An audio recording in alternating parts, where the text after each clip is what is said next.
Hello and welcome to James Bond Radio. You may notice that this episode is a few days late, for which we would like to profusely apologise. I'm very sorry. Are you sorry, Chris? I'm incredibly sorry. I'm really sorry. What happened was we recorded this episode and then we had some interference on Skype and had to abort halfway through. And then, as luck would have it, both of us were stricken with severe lurgies. I had some severe spew-related issues, which kept me in bed for like 3 or 4 days. And you had some serious sort of man flu issues, didn't you? Yeah, serious man flu. I could hardly speak, which some of the listeners might actually notice in part of the recording. But I'm feeling a bit better today. So yeah, on the way forward. Good stuff. We're both back in the saddle, so to speak. So apologies for that.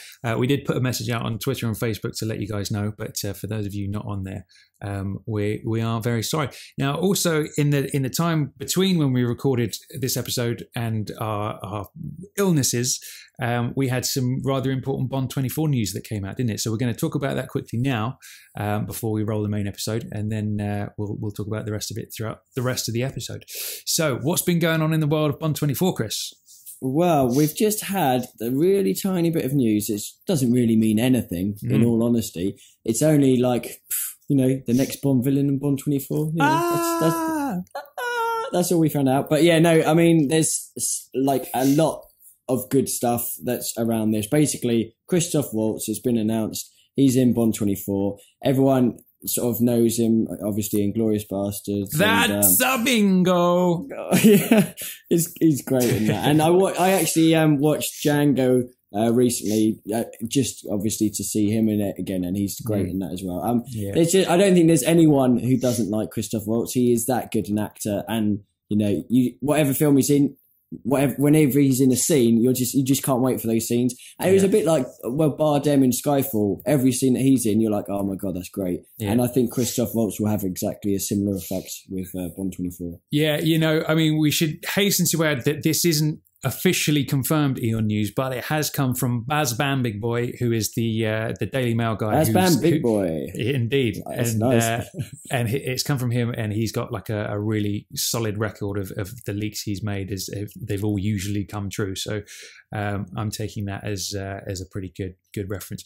Now, I think I think he's going to be great, and what I'm really excited about is the fact that we're getting this new breed now after Skyfall of really respected actors taking on the Bond villain role, because I feel like some people could, they of some acting stature might look down on it a little bit over the years. Yeah. But now, since you've had Bardem and now we've got Christoph Waltz as well, I think that's 2 Oscar-winning actors who have taken on the Bond villain role. We also had Matteo Almeric from Quantum. He was Oscar as well. Was he really? I didn't know that. Yeah, for Diving Bell and the Butterfly, yeah.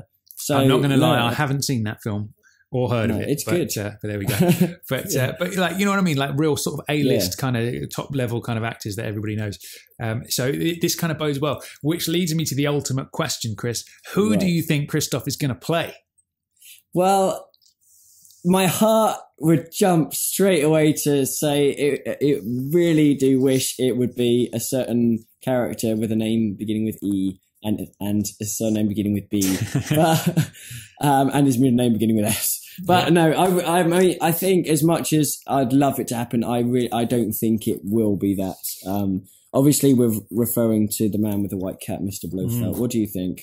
Now, I mean, if it did happen, he'd be amazing, but I don't think it will be. I think if it is Blofeld, I think there is no better actor on the planet who would pull it off than Christoph Waltz. I think he would be absolutely perfect as Blofeld. I can see it in my mind's eye already. I think it would be amazing. However, just there's a niggling part of me that feels like Blofeld probably isn't going to be in Bond 24. Though there's another part of me that thinks, man, there's a henchman, so there's got to be a bigger boss. Yeah. Which leads me to... So I don't know. I'm undecided. I'm completely conflicted. He could still potentially be the head of Quantum, because obviously that's still to play out. And it might be that, okay, let's leave Spectre aside for one moment. Let's concentrate on Quantum. Maybe bring that back in and finish that off. And he could be could be the head of Quantum. I did hear on the grapevine, now this isn't really a spoiler, but apparently his character is kind of friends with M, or he kind of knows M, but there's like a twist and a dark side, obviously, behind that. So by a twist, we should point out, not like a plot twist that you weren't expecting, in the sense that like a friend of somebody who's friends with M, who there's also another kind of side to that friendship. So exactly, not that we've given any spoilers away there. No. So yeah, I don't know whether that was just misdirection or what, because they do like to sort of try and get a little bit smoke and mirrorsy on it. So the answer is none of us know, and we don't know. No. And the only one who really knows is Christoph and the rest of the production team, I guess. But yeah, so it's exciting news nonetheless. A really top draw actor as the next Bond villain. I can only think this is good news. The other side of me as well would be really happy. Like, I've always said in the past about how I don't like throwbacks to previous Bonds and stuff. Yeah. If they come up with a completely original character that's just a great villain, I will be totally behind that decision as well. Just the real fanboy geek in me just wants to see Blofeld back and Bond to face off against him again. I'd love it. It's unfinished business. Even though he threw him down a chimney, it wasn't the proper end for Blofeld. Yeah. I mean, I'd be completely behind it. But the fact is, they've got an actor who, no matter what role he does, he is going to be immense in that film. He is going to nail whatever role and whatever character he's given, and it's going to elevate the film to a really, really high level. So whatever happens, like everyone, double thumbs up. It's just great news. And he's obviously going to be, Léa Seydoux was cast as so the Bongo, and they worked together in Glorious when they had a couple of scenes together, and that was quite interesting. Very nice. And for some of our, in fact, like quite a few of our listeners might already know, but Christoph Waltz has previous sort of affiliation with Bond. He I think it was 1989 TV movie, not TV movie. It was a TV movie of GoldenEye, based on Ian Fleming's life. That was with Charles Dance, if I remember correctly. It was, yes. Charles Dance of Few Eyes Only, and he played a German spy in that. So there we go. He's already a little Bond link. Which is quite nice. But no, I just can't wait now. It just. The new Bond is coming, you get excited. You hear certain news and it really ramps up. But this is like, next to hearing the title, this is probably the best news that you're going to get, I think. I really do. And you know what, man? It's going to be any day now we find out that information. It's like a matter of 3 weeks, is it, until they start shooting? December 6th. I mean, not long. It's got to be any moment now that we get that press conference and we get all the juicy details. I mean, it's right around the corner. So potential titles, obviously Risiko is one we're both quite like. That would be quite good. Property of a Lady, maybe. Mm-hmm. Hildebrand Rarity, that's a bit of a strange one, but you never know. We had that the chapter The Eye That Never Sleeps from You Only Live Twice, which I really like. That, I mean, would it just be completely original? Who knows? I would like to see Risiko. I'd be very excited. I just don't know is the answer. Like, I would love to see Risiko. I'd love to see a Fleming title. Part of me feels like, I feel like maybe the Fleming titles might be, I don't know, like they could use that almost to fall back on if during the writing process a suitable title doesn't repeat itself. Do you know what I mean? Doesn't appear, rather, doesn't make itself known. So I don't know. I'm really excited. I'm buzzing, man. I can't wait. I mean, not long to go, like you said. So hopefully we'll have some even bigger news coming up soon. If you can get bigger news than that. Absolutely. So, great. So is that the only other? Well, that's all. That's the main sort of bulk, obviously. There is another thing. It's not really news. It's more of a query, really. It's basically, we mentioned in previous podcasts, and everyone sort of knows about the Pierce Brosnan film November Man. Now, this was released back in the States, I think it was in August, it might have been now.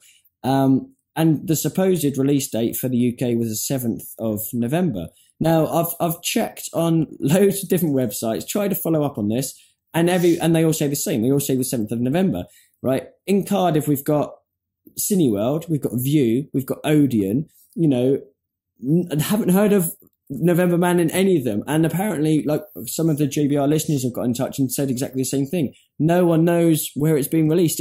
It says in select cinemas. Where are those cinemas? I mean, it does seem strange. I know it didn't have a brilliant rating on Rotten Tomatoes, I think it was, or IMDb, or one or the other, which might have hampered some of its release. But, it looked good in the trailer. I would have gone to see it. I'm sure quite a few people would have done. But how weird. Yeah, when I arrived over here in the States, it was just coming to the end of its run and I just didn't get time to go and see it. But I remember over here even that it wasn't in every cinema. It was just kind of like a few select ones. So it must have had some just sort of limited release and whatever. I don't know whether it's been delayed in the UK or what's happened, but it is a bit of a strange one. Apparently, I remember reading that they were trying to make it the start of a new franchise. Really? So that doesn't bode well if that's the case. Yeah. No. It's the second one has been greenlit. They are making a second one. Yeah. I did read that they're definitely. It's already been greenlit for November Man 2 or whatever. What's it called? The December Man?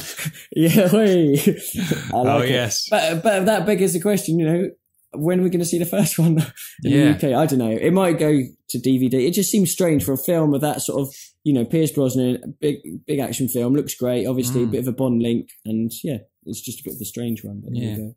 How strange. Yep. Okay, well, that's our latest Bond 24 roundup. So we're now going to cut to the main episode. Obviously, this time we're taking a two-part retrospective of Connery's career throughout all of Bond and a little bit beyond as well. So that's going to be very much fun. So thanks for your patience in waiting for this episode. And let's cut, and we're going to roll to the main episode now. Who are you? My name's Bond. James Bond. Bond. James Bond. Bond, what do you think you're doing? Keeping the British hand up, sir. Welcome to James Bond Radio.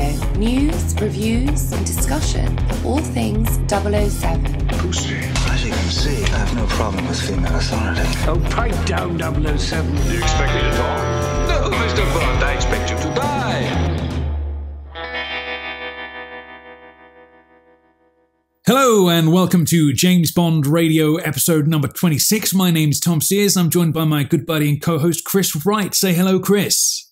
G'day, mate. G'day, mate. I've been practicing my radio voice this week. How does it sound? It sounds absolutely brilliant, Tom. Well done. Not a time on that, but I think I'm going to use that voice for every episode from now on. What do you think? I think you should do, yeah. I might end up having to use my voice. I don't know if it sounds any different, but apologies to the listeners because I have a bit of a cold and a bit of a cough at the moment. So if I end up going a bit yucky, then and why is that? Because you've been a naughty boy this weekend, haven't you? Well, not so much. Well, maybe, but no. Basically, I had a bit of flu, and then I got better, and then I went on a stag do on the weekend to Happening Bristol. It's a good place, Ooh. and. Suddenly I'm ill again, and I don't know why. Did you end up at a gentleman's club? We ended up at a club. It wasn't a gentleman's club, but there was a lot of Jaeger bombs going around. So yeah. But, interesting. I don't think it's really a stag do unless there's a gentleman's club involved somewhere along the line. No, we ended up playing bubble football though. That was interesting. That sounds like fun. Yeah. Very nice. So a little birdie tells me you've been dreaming about Barbara Broccoli again this week. Well, yeah, it was a strange one. I wanted, because I haven't actually told you this one yet, have I? No. And now it's nothing sort of crazy. It's nothing sexual. Well, not to my recollection anyway. but basically, it was quite cool, really. So there was this car. Like M's car in Skyfall is like this big Jag. Yeah. Big black Jag, right? So it's similar to that, but the back of the car is much bigger. Okay, so it's almost like a limousine or a stretch sort of Jag sort of thing. Okay, I gotcha. So this is at night time, walking down the street, and I see this real snazzy big black Jag driving past. I'm like, I wonder who's in there. So it sort of pulls up to a stop, and like obviously all the windows are you can't see through them. They're all sort of tinted and stuff like that. But you could see the driver, and it's some sort of butler dude. But he was like a big stocky fella, almost like a Bond villain, funny enough. A Bond henchman, so to speak. Yeah. So basically, I was kind of looking in, and then suddenly, right, the back of the car, it had two back doors sort of next to each other, and they came out like with a sort of a spaceship type hiss, and then moved apart. So they sort of, these two things came out of the car and then moved to the side so you could see into the back. Who's sitting there but Babs in a leather seat with I don't know if she had a glass of champagne or not. I don't think she did at the time. Maybe that's just what I wanted her to have. But so anyway, she was there and sort of asking, what's going on and stuff. And I was like, oh my God, it's Babs. Hey, how are you doing? Sort of thing. And basically I said to her, oh yeah, Bond 24, I've got some wicked ideas. Or it might have been Bond 25 at the time because I thought Bond 24 was finished. And she's like, oh, okay, that sounds good. And then the driver sort of leant over in a gruff voice and went, get away now. There's no time for this sort of thing. I was sort of, okay, sorry. I was about to walk away. And then she stepped out of the car. And basically we were opposite some car park. So, like an NCP car park, multi-story car park. But it wasn't very well lit. So it's kind of like this gloomy car park. And she's like, should we go for a walk? So I was like, okay. So we ended up walking through this car park, right? This really like gloomy, dingy car park, basically talking about ideas for Bond while old like Hunker Chunk in the car was like just sort of driving really slowly behind us just in case anything happened. And then, we were just chatting about cool ideas for Bond. And she was like, yeah, that sounds really great. And then basically in the end, she sort of said that she had to go and the doors opened again. She went in and then she went off and that was it. And I didn't even get a number. I forgot to ask for a number, man. Well, you know what you've done there, don't you? Like unwittingly is you've actually named the next henchman, haven't you? Hunker Chunk. There he is. Hunker Chunk. There we go. We always knew Hinks was a cover. It's Hunker Chunk. Yeah, there we go. So not a huge one this time, but it was an interesting one. While you're in the dream, you're like, man, this could be cool if it ever happened. But anyways, there we go. There it is. That's it for this time. These are happening on quite a strange number of occurrences. I'm not quite sure how many I'll have, but well, hopefully it is a premonition, and one day these events will happen. Well, that's it. Yeah, as long as Hunker Chunk doesn't doesn't get in the way. Yeah, Hunker Chunk. I think that works nicely. Yeah, cool. So this week I met up with one of our listeners randomly, who is because obviously I'm over in LA at the minute, and old John Williams. Shout out to John. We went out for a little drink and a little romantic meal at this pub. Just to let people know that this isn't the same John Williams who scores Harry Potter, Indiana Jones, Star Wars and Jaws, or is it that same John Williams? I was hoping it was, but it wasn't, unfortunately. Okay. It wasn't him. Okay. But yeah, no, it was a good time, and we chatted for probably about 4 straight hours about Bond, and then we went to this record shop called Amoeba, which is really cool over here. It's just like record shops don't really exist anymore, but this one is like this huge one. And we each bought a limited pressing of the From Russia with Love soundtrack on vinyl, which was really cool. I saw your picture of it, and straight away I was like, I love the soundtracks. I just want to hear how different it would be on vinyl, and like just that little sort of crispness to it and stuff. Absolutely. Well, I don't actually have a record player, so I don't know yet. But but yeah, it's something I want to get involved in nonetheless. So is that on your Christmas list at the moment? It is indeed, yeah, completely. Yeah. I wouldn't mind having the whole collection of all the soundtracks on vinyl. I think that would be pretty cool. But that was a fun time. I tell you what else I've done this week, which I know you've also done as well, which is gone to see Christopher Nolan's Interstellar. Now, how did you feel about it? Well, I did see that you had written something on Facebook before I saw the film, so I had an idea of what you thought about it, as well as a couple of other people. But basically, I am a huge Nolan fan. Like, Inception is one of my all-time greats. I love Prestige. I think Memento is good. His Batman films I'm okay with. I'm not as in awe of them as some people, but they're not bad. But I went into this thinking, right, come on. I really I want this to be a mega film. And I'm quite into the whole stars and the planets and sort of the science and the physics behind that sort of exploration. So I thought, well, I'd heard it was a bit sciencey, a bit techie, but I don't mind that side of things generally. So yeah, basically saw the film. It's a film that at one point, I suppose we should jump in, then, shouldn't we, and say we won't reveal any spoilers for those who haven't seen it yet. So don't worry. So, but let's continue the conversation without spoiling anything. Go. Yeah. Oh yeah. There won't be any spoilers. So basically, I watched it. There were some bits in it that I absolutely loved. There's some bits I definitely wasn't sure of. At one point, I said to myself, I'm never going to watch this again. And then at another point, I was like, actually, I want to watch it again to see whether my initial thoughts were changed or not. So that's kind of how I felt. A bit unsure, basically, was how I felt. How about you? Yeah, I don't know. For me, I'm the same. I really like his movies. I really do. And I really, really wanted to direct a Bond at some point. But for me, this one was kind of, you know how like Inception was really trippy and it was like, it took you a minute to sort of think things through and work out actually what was happening and all that. But it all sort of made sense. For this one, it was too many leaps too far of like, actually, that just doesn't make any sense. Like, I don't even know what this is.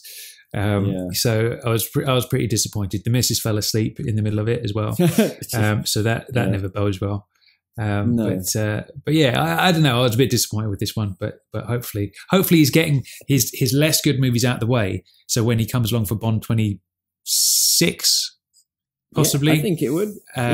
Then it'll be racking out the good ones. But I think because he's been talking again this week in the press that he'd like to do a Bond. So I feel like his entrance would be when Daniel leaves and the new guy comes in. I think he'd want to reboot it in a sense. Well, there's been a little bit of new, like going into sort of some of the Bond news that's sort of been mentioned, quite recently. Everyone knows he likes Bond and he would love to do one. He can't, Sam's doing the next one. He might even do, who knows who's going to do Bond 25. Yeah. Could be Mendes, it could be someone else. But for Nolan, like you said, I think it would have to be start again, new actor for him to come in to put his stamp on it. But I would love to see him do it. Yeah. And the funny thing is, with Interstellar, there were one or two moments in there that did remind me of certain Bond films. Not as much as a bit of a Moonraker vibe going on, maybe. Yeah, there was. There was also some You Only Live Twice, but not stuff that you definitely think of straight away. So I have to talk to you about that afterwards because. Okay, yeah. Oh boy, we don't want to do any spoilers. So in the spirit of talking about spoilers, actually, obviously last week we asked everybody about how you want us to deal with spoilers coming up. Now I'm still unsure about this myself because I don't think I want to know any spoilers anyway. But at the same time, it is somewhat of our duty to report on these things as and when they come through. And it turns out I actually inadvertently put my foot in my mouth in a previous episode when I was talking about the the Austria house set that's being built and something that might happen to that house. And I noticed one of the comments, somebody was swearing at me because I said what was going to happen without even thinking about what I was doing. So apologies for that. So I think the system we're going to use is this. When we talk about Bond 24 news, we're going to say if indeed there are any spoilers coming up, we are going to give you a very firm warning and say we've got a spoiler coming up. So whenever that happens, we'll say. Is that warning going to start with that noise that you just made? Maybe it is. Yeah, maybe that's the first one. Should do. So, Bond 24 spoilers. Anyway, yeah. So what we'll do is we'll say at that point we are going to be talking about this for the next 2 minutes. And then while we're talking about any spoilers, we're going to put a little bit of music quietly underneath. So if you skip forward and you hear music, you haven't gone far enough. So, we'll give you a solid number though. We'll say for the next 2 minutes, we are talking about something to do with 124. That's a spoiler. So if you don't want to hear it, skip forward now. It's like on the news when they give the football scores and they say, if you don't want to hear the results, look away now. That kind of thing. Yeah, I think that'll work well. And that hopefully should be good for everyone. But so that should work well. Well, nice. Following on from that, we don't actually have any spoilers for this week, so that's okay. But we'll have to test it out next time. But there is a couple of little bits of Bond 24 news, not spoilers or anything like that. Sam Mendes is just say he bought on, I should say, a scriptwriter and playwright called Jez Butterworth, just to polish. We know obviously Purvis and Wade came in to polish Logan's script. And now this guy, Jez Butterworth, is coming just to polish that, fine-tune it, basically. But what I didn't know is he actually did the same with the Skyfall script. But he was completely uncredited and no one sort of really knew it happened. But so it's quite nice. Obviously, he's a Mendes sort of, part of his group, gang or whatever. So hopefully a crony. And Crony, yeah. But hopefully he'll give it the sparkle it needs. The only other Bond 24 news, which was a bit hit and miss really, was basically there's a new law or a kind of changing law in Italy to do with firearm props. Obviously, some of them are getting pretty hard to tell the difference between a prop and a real gun. So they're trying to sort of bring in stricter laws, which apparently might affect Bond 24. But in all honesty, I don't think it's going to be an issue. There was in an article mentioning about Rome. You know, we mentioned before there might be a car chase in Rome. There might be something going on in Rome. We don't know what's happening with that. But basically, what we do know is that the second unit is likely to be filming out in Italy while the first unit is finishing off in the previous location. Very nice. So that's about it. So nothing major. So this has been a relatively quiet week, hasn't it? And in the sense that, but it's got to explode any day now. Like there's got to be, because they start shooting in like a few weeks. It's not far away at all. It's not well, it's the 6th of December. Okay, so it's not far whatsoever. We're talking. What are we talking? Maybe 3 or 4 weeks. Okay, yeah. From that we need the main Bond villain. Yeah. We need the main Bond girl. We need.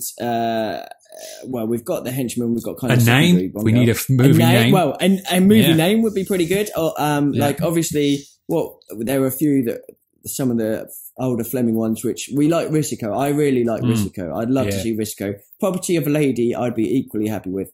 If it's a completely new one, I hope it's good. But you know, it'll end up being good eventually, whatever it is.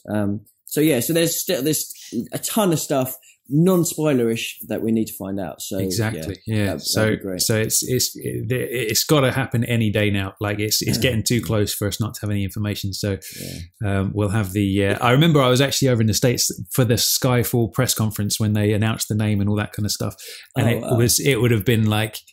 I remember staying up into the middle of the night in order to watch it. Like, it obviously would have been like 9 a.m. in England or whatever it was. And it was like 4 a.m. for me, but I stayed up and I watched it. It was good. Nice. But I suppose...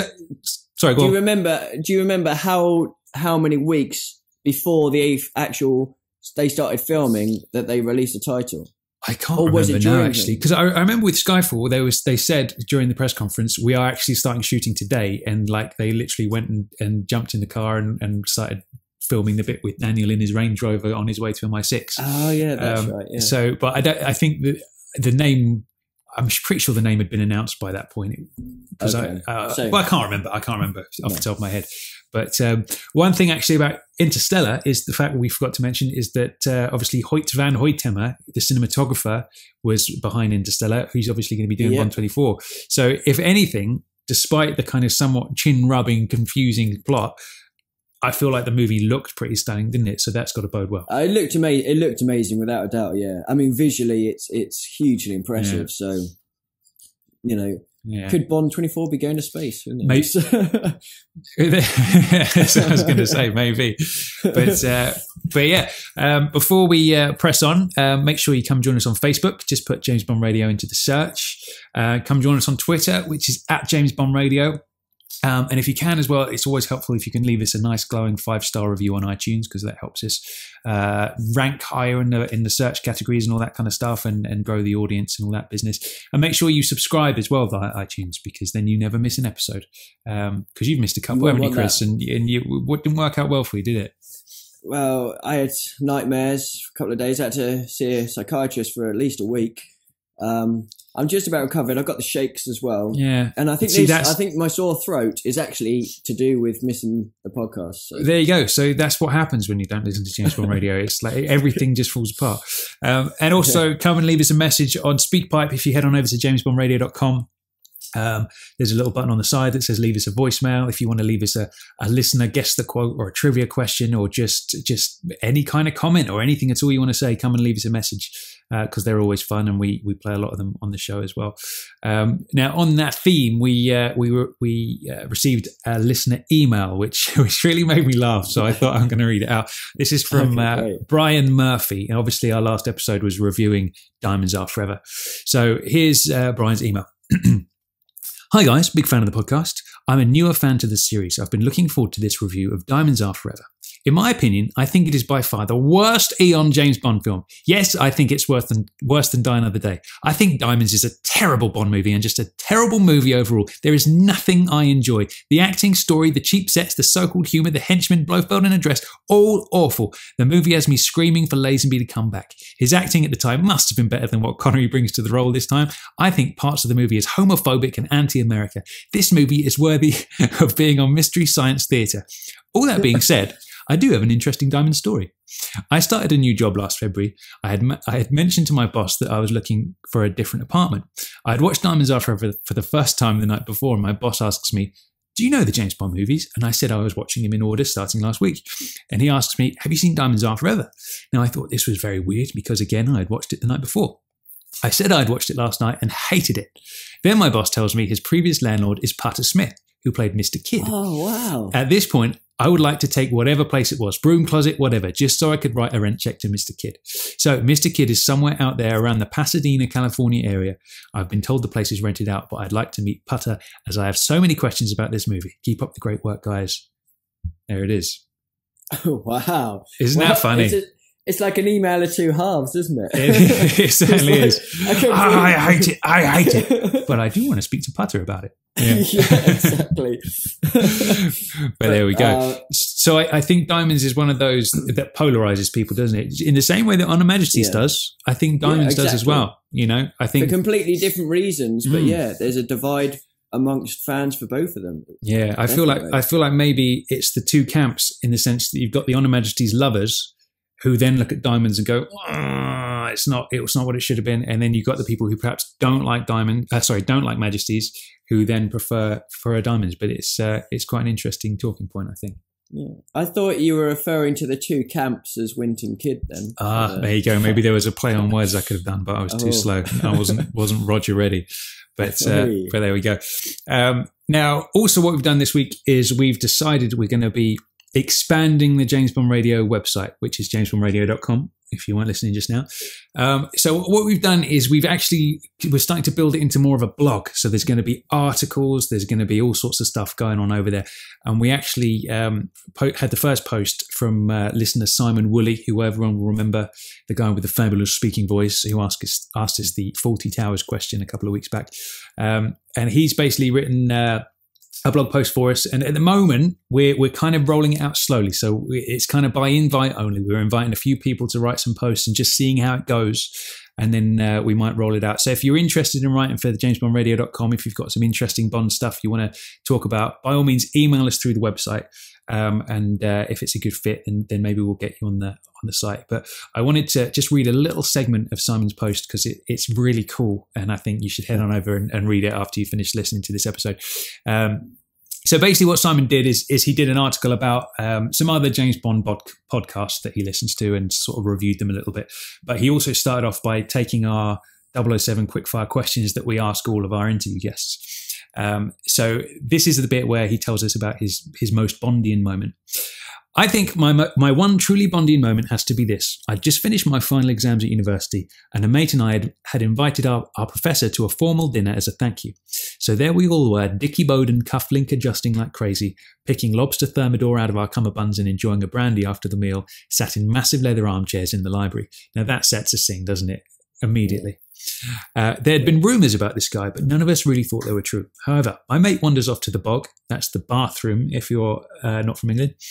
And Professor X, I can't use his real name, I must keep my family safe, leans across to me and says, while we're on our own, I want to talk to you about doing some work for the government. Nothing full-time or formal, just keeping in touch as the years go by. Think about it and let me know. And then he sits back and returns to idle chit-chat about whatever else. It was never mentioned again, and I never got in touch. But then a trained killer, master of deception, and international super spy would say that, wouldn't he? So how cool is that? Because that's how they do it, isn't it? That's how they recruit. They go to the most promising people from universities or the Navy or whatever, and they just do it. What I want to know is why on earth Simon didn't get in touch. Well, I actually said that to him. I messaged him back saying, well, it's not too late. Get in touch now. Let's find out what's going on. Yeah. But no, it reminded me straight away of like a young Bond novel as well. Bond at Eton or Fex or whatever. Suddenly he's his professor's there and he's off on a mission, and it sounded very much like that, didn't it? Like, it was great, really good. Well, I have noticed in Simon's blog post, he does mention a lot of countries that he's travelled to over the years, and there's a lot of travel in there. And he goes and he says he's a keen bird watcher, which I think is probably code, because you would do some travelling to do bird watching, wouldn't you? Yeah. But he's probably going there to spy for the British government. I think that's probably what it really is. He says he's an ornithologist who reads books by James Bond. There you go. It's all adding up. It's all adding up. Yeah. There we go. Cover blown. Okay, so it is time for the Bond trivia round. So I'm going to go first this week. I've got a good question for you. Okie dokie. My question is, out of the 23 official Bond movies, what is the longest pre-title sequence? Okay. Now, do you have any ideas off the top of your head? I've definitely got one that I remember being quite long. I'm just trying to think if there's anything else that might match it. Off the top of my head, I don't think so. But then these sort of questions, there's always one that you kind of forget about. So I'll have to have a good think about that. Okay, good stuff. Let's hear yours. So my trivia for this podcast is, in which Sean Connery James Bond film does he not say Bond, James Bond? That's a good question. That is a good one. I like it. All right, then. Cool. So before we get on into the meat and potatoes of this episode, which, if you didn't realize already, is basically a Sean Connery retrospective. So we've finished all of Connery's movies, including Never Say Never Again. We've done the whole lot.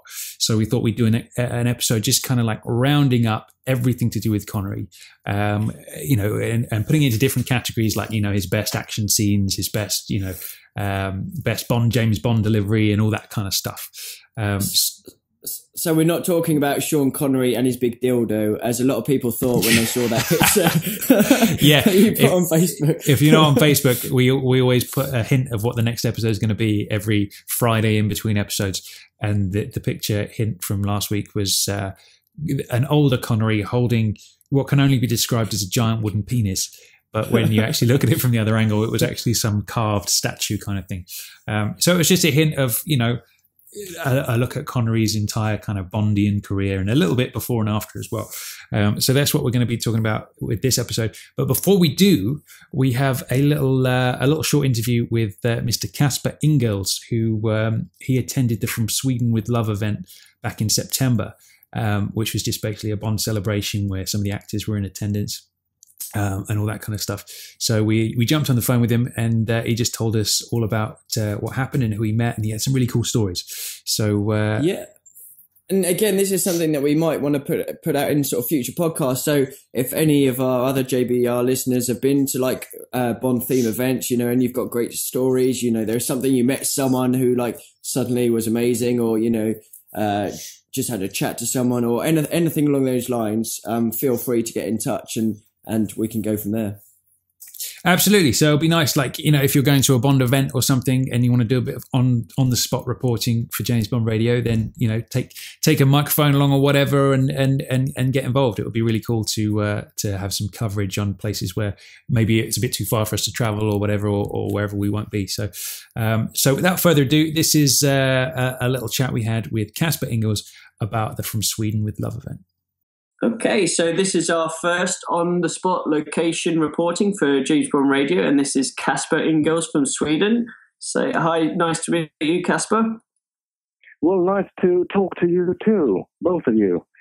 And now recently, you got in touch with us regarding a James Bond event called From Sweden with Love, and you were lucky enough to attend the event, and apparently it went quite well, so I heard. Yeah, it really did. I have a fellow Bond fan here in Sweden. His name is Anders Freid, and he has this website called From Sweden with Love, and they celebrated, I think it was 10 years online. So he decided to put up this little Bond event in Stockholm. Oh, nice. So who was there then? What was the kind of the setup? I wasn't there from the start. I arrived a bit later. It all started up on Friday back in September, and it ended on the Sunday. But I wasn't there until Friday night. But I still managed to attend most of the screenings. So what they did was they invited some Bond actors, Robert Davi, Kristina Wayborn, and they screened some Bond movies. And on the Saturday, on the evening on the Saturday, they had this gala, and all the money they raised, they gave to UNICEF. Oh, that's amazing! Oh, excellent. Roger Moore would be proud, wouldn't he? He would be very happy. We actually talked to him on the phone during the gala. He was with us on the phone. Oh, nice! Oh, that's brilliant! Oh, great stuff. Speech. So I gather you had some really cool stories from some of the people you met there. That I think one of my favorite. Well, I've got two favorites from the stories you told us over Facebook. So why don't you start with your Sanchez story? Yeah, of course.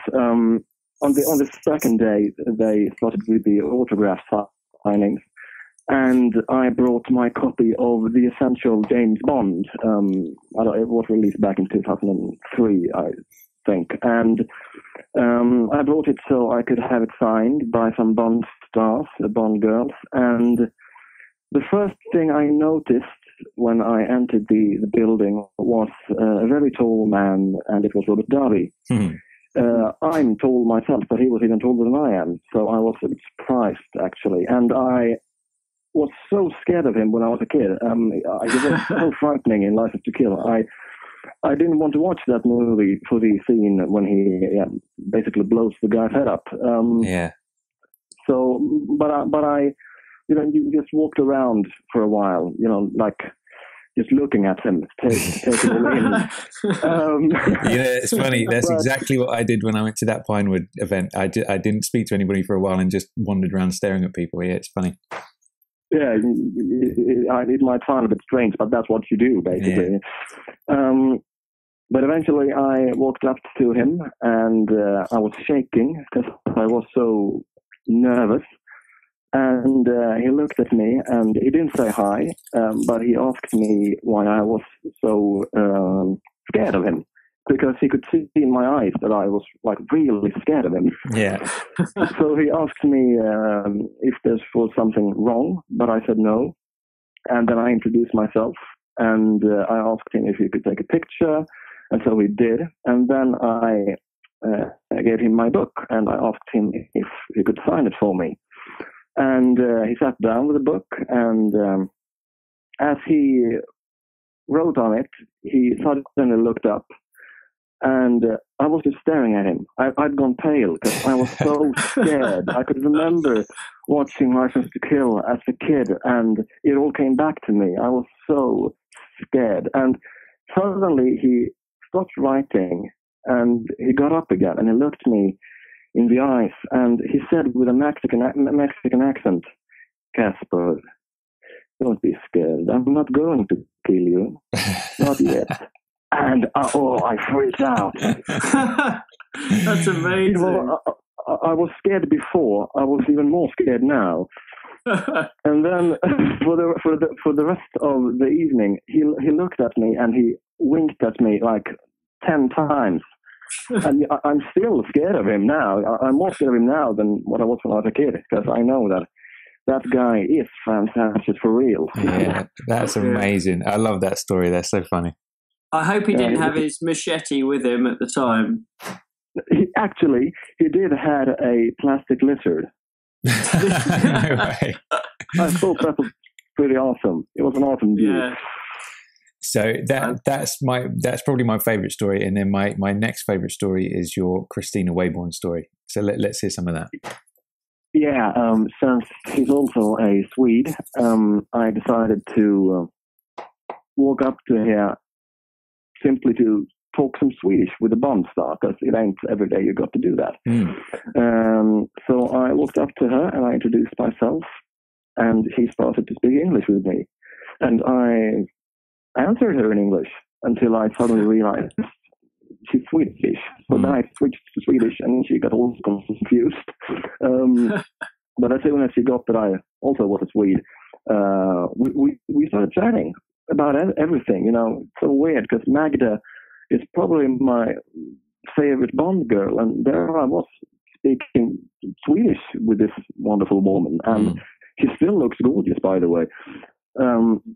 We had this wonderful little chat for about 20 minutes, and then I had to leave because I was about to meet up with a friend of mine, and I did. But before I left her, I promised her that we would watch Octopussy together. And when I got back with my friend for the Octopussy screening, I went up to a bar that was in the lobby of the cinema, and I ordered myself a drink. And suddenly I see Kristina appearing behind me, and I turn around, and she leans over the bar, and she says, "This can't be a coincidence." I freaked out. It was so amazing to see how you do that line again just for me. It was amazing. That's incredible. That is so cool, Casper. I've got two questions for you about that. The first one, did you order a vodka martini? Actually, they didn't have vodka martini. Oh, that's surprising. They didn't have anything with alcohol at all. I don't know why. I have no idea, but I ordered a simple Coke. It's very, that's very Fleming-esque of you. And secondly, did you reply saying that you have a fabulous memory for faces and figures? You bet I did. Of course I did. Yeah. She was lining it up for me. I had to. Yeah. That's amazing. She was a wonderful woman, very nice. Oh. And actually, she promised that the next time she was in Stockholm, she'd give me a call. So that's just amazing. So you've given her your number. Did you get her number as well? I got her address if I ever wanted to write to her, and not a fan mail one, but her real private one in the US. I don't know about you, Chris, but I think we should go and pay Magda a visit. I think we should do. Yeah. That's some good work there, Casper. Very good work. Yeah, thank you. You know, I'm not very popular in the Bond community because Moonraker is my favorite Bond movie. But now suddenly I am, because everyone wants to know about how we fought it at the event. But the only thing that I'm really proud of is that I got to meet my first movie crush, which is Anne Lundberg, and she is in Moonraker. She plays the museum guide. Very nice. Remember her? Yeah. I remember. Museum. Very pretty blonde, wasn't she?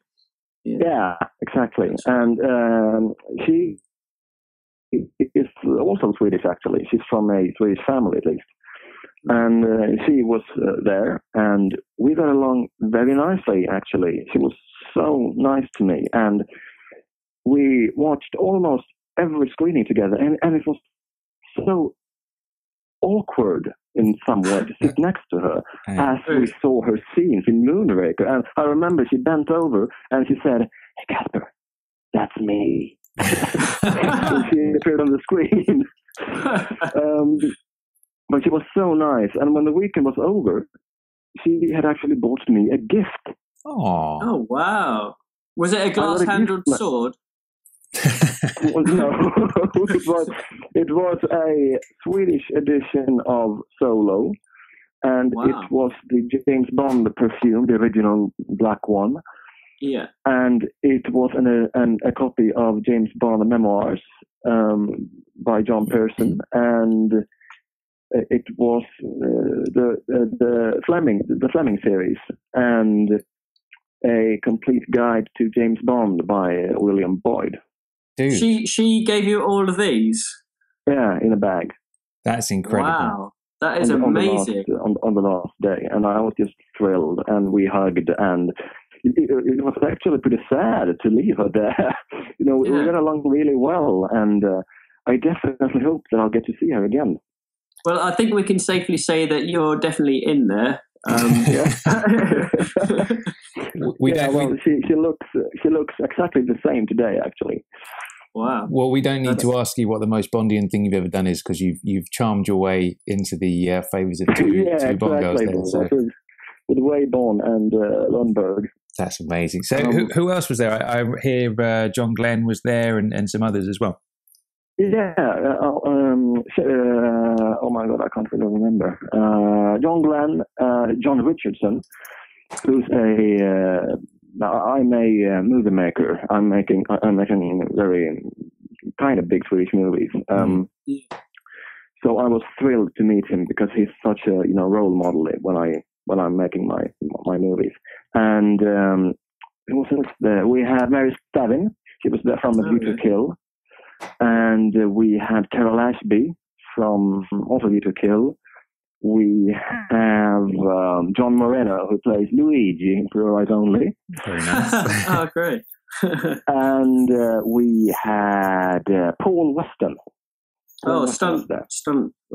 Brilliant. Yeah, exactly. I listened to I think it was your From Russia with Love podcast a couple of days ago, and then you started to talk about The Living Daylights and the scene when Dalton jumps onto the truck, and there's the guard shouting after him, "Hold on, you're dead." That's Paul Weston. No way! That's incredible. We can put a name to the face now. He did most of the stunt work for Richard Keel in The Spy and Moonraker, and he did some on Her Majesty's Secret Service as well. Very nice. That's a good list. Great guy. So I hear John Glen told you some stories about the filming, the pre-titles of Moonraker. Yeah, actually, when I arrived in Friday night, I didn't know that it would be a Bond guest there, because on the program it said that they would appear on the Saturday first. So I didn't dress up at all. I had my 007 t-shirt on, and I walk into the cinema, strolling around, looking at some Bond posters. When I arrived, they had a screening of The Man with the Golden Gun, so I waited for that one to finish out. So as I walked around there with my good friend, who's also a Bond fan, I suddenly see a man that I think looks like Walter Gotell. But since Walter Gotell is dead, that's pretty much impossible. But I jokingly said to my friend, "Oh, look, that's Walter Gotell." And my friend turned pale and white and stopped breathing. And I asked him, "What's wrong?" And then he points at this man and he says, "Casper, I'm pretty sure that's John Glen." And I said, "No, it can't be. He's not supposed to be here." Yeah. "Casper, that's John Glen." And I realized it was indeed John Glen. Wow. And I went just as pale as him. So I had to sit down because he is an amazing. I always wanted to meet him, and I couldn't believe that I was so close to him. And then when I looked a bit closer, Paul Weston was the guy he talked with. Wow. So then I simply can talk, and my friend wanted to go up to them and have a little chat, but I didn't. I wasn't sure if I had the guts to.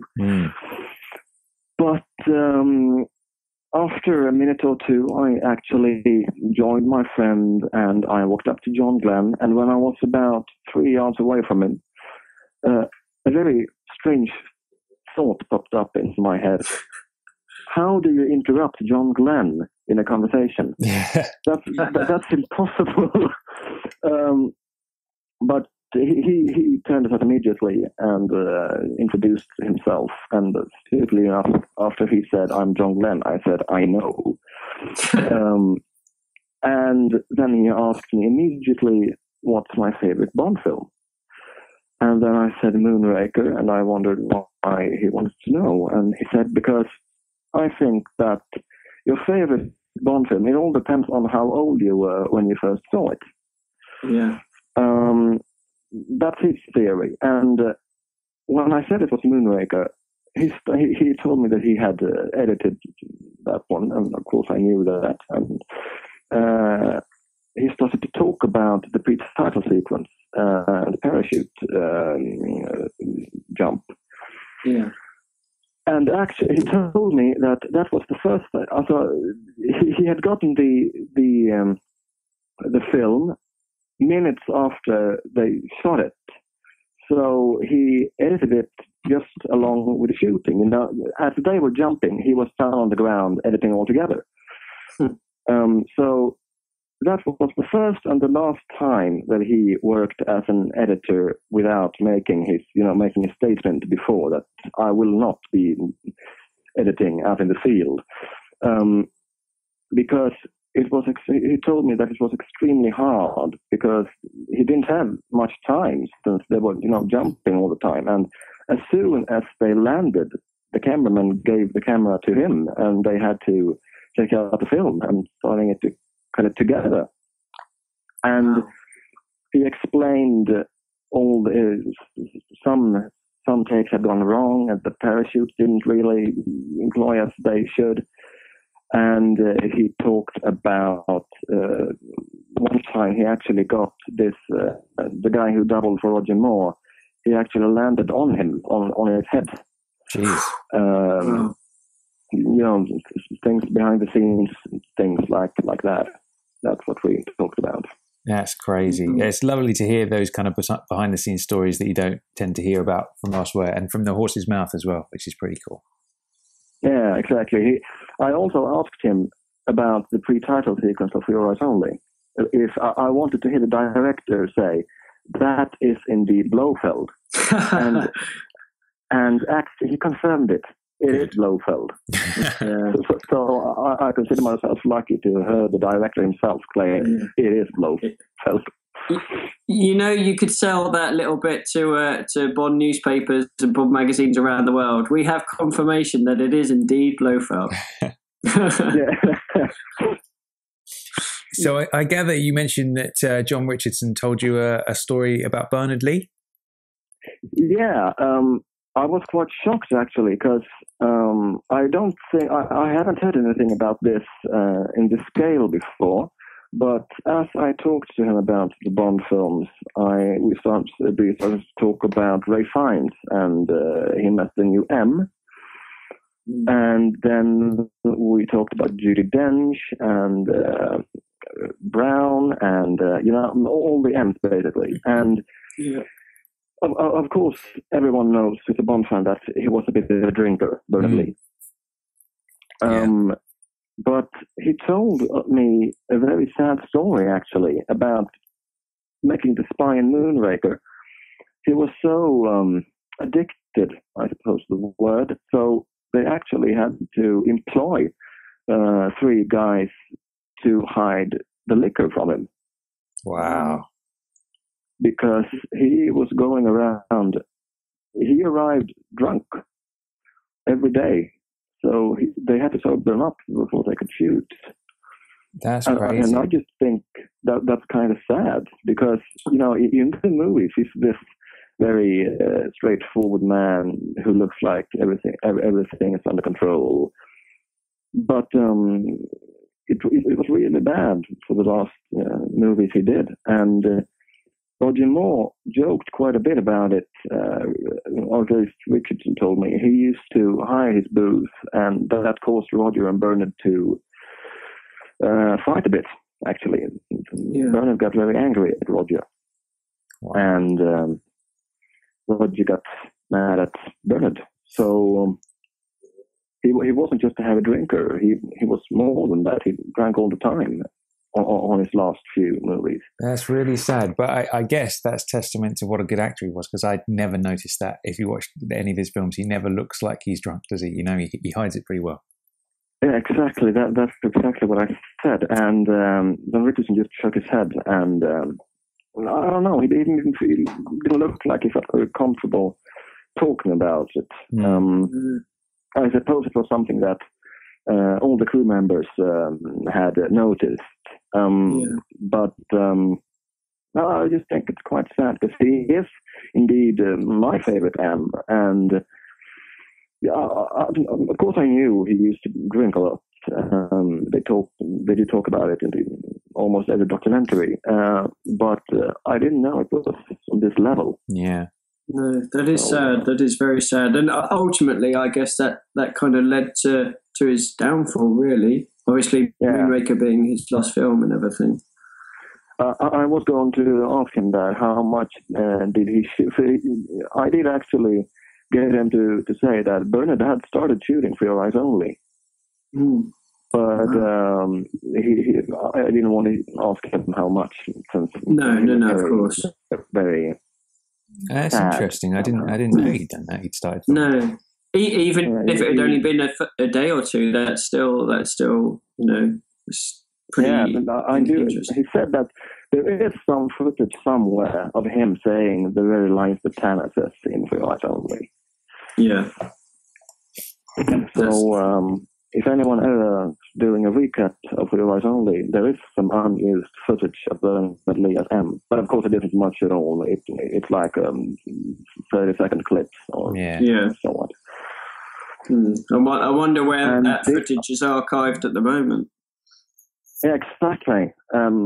I asked him that, but he didn't answer. He didn't say. He didn't let go. I'm assuming that under those circumstances, it probably wouldn't be released anyway. No, of course it won't. I don't think so. It's well, as I said, he didn't look too comfortable talking about it.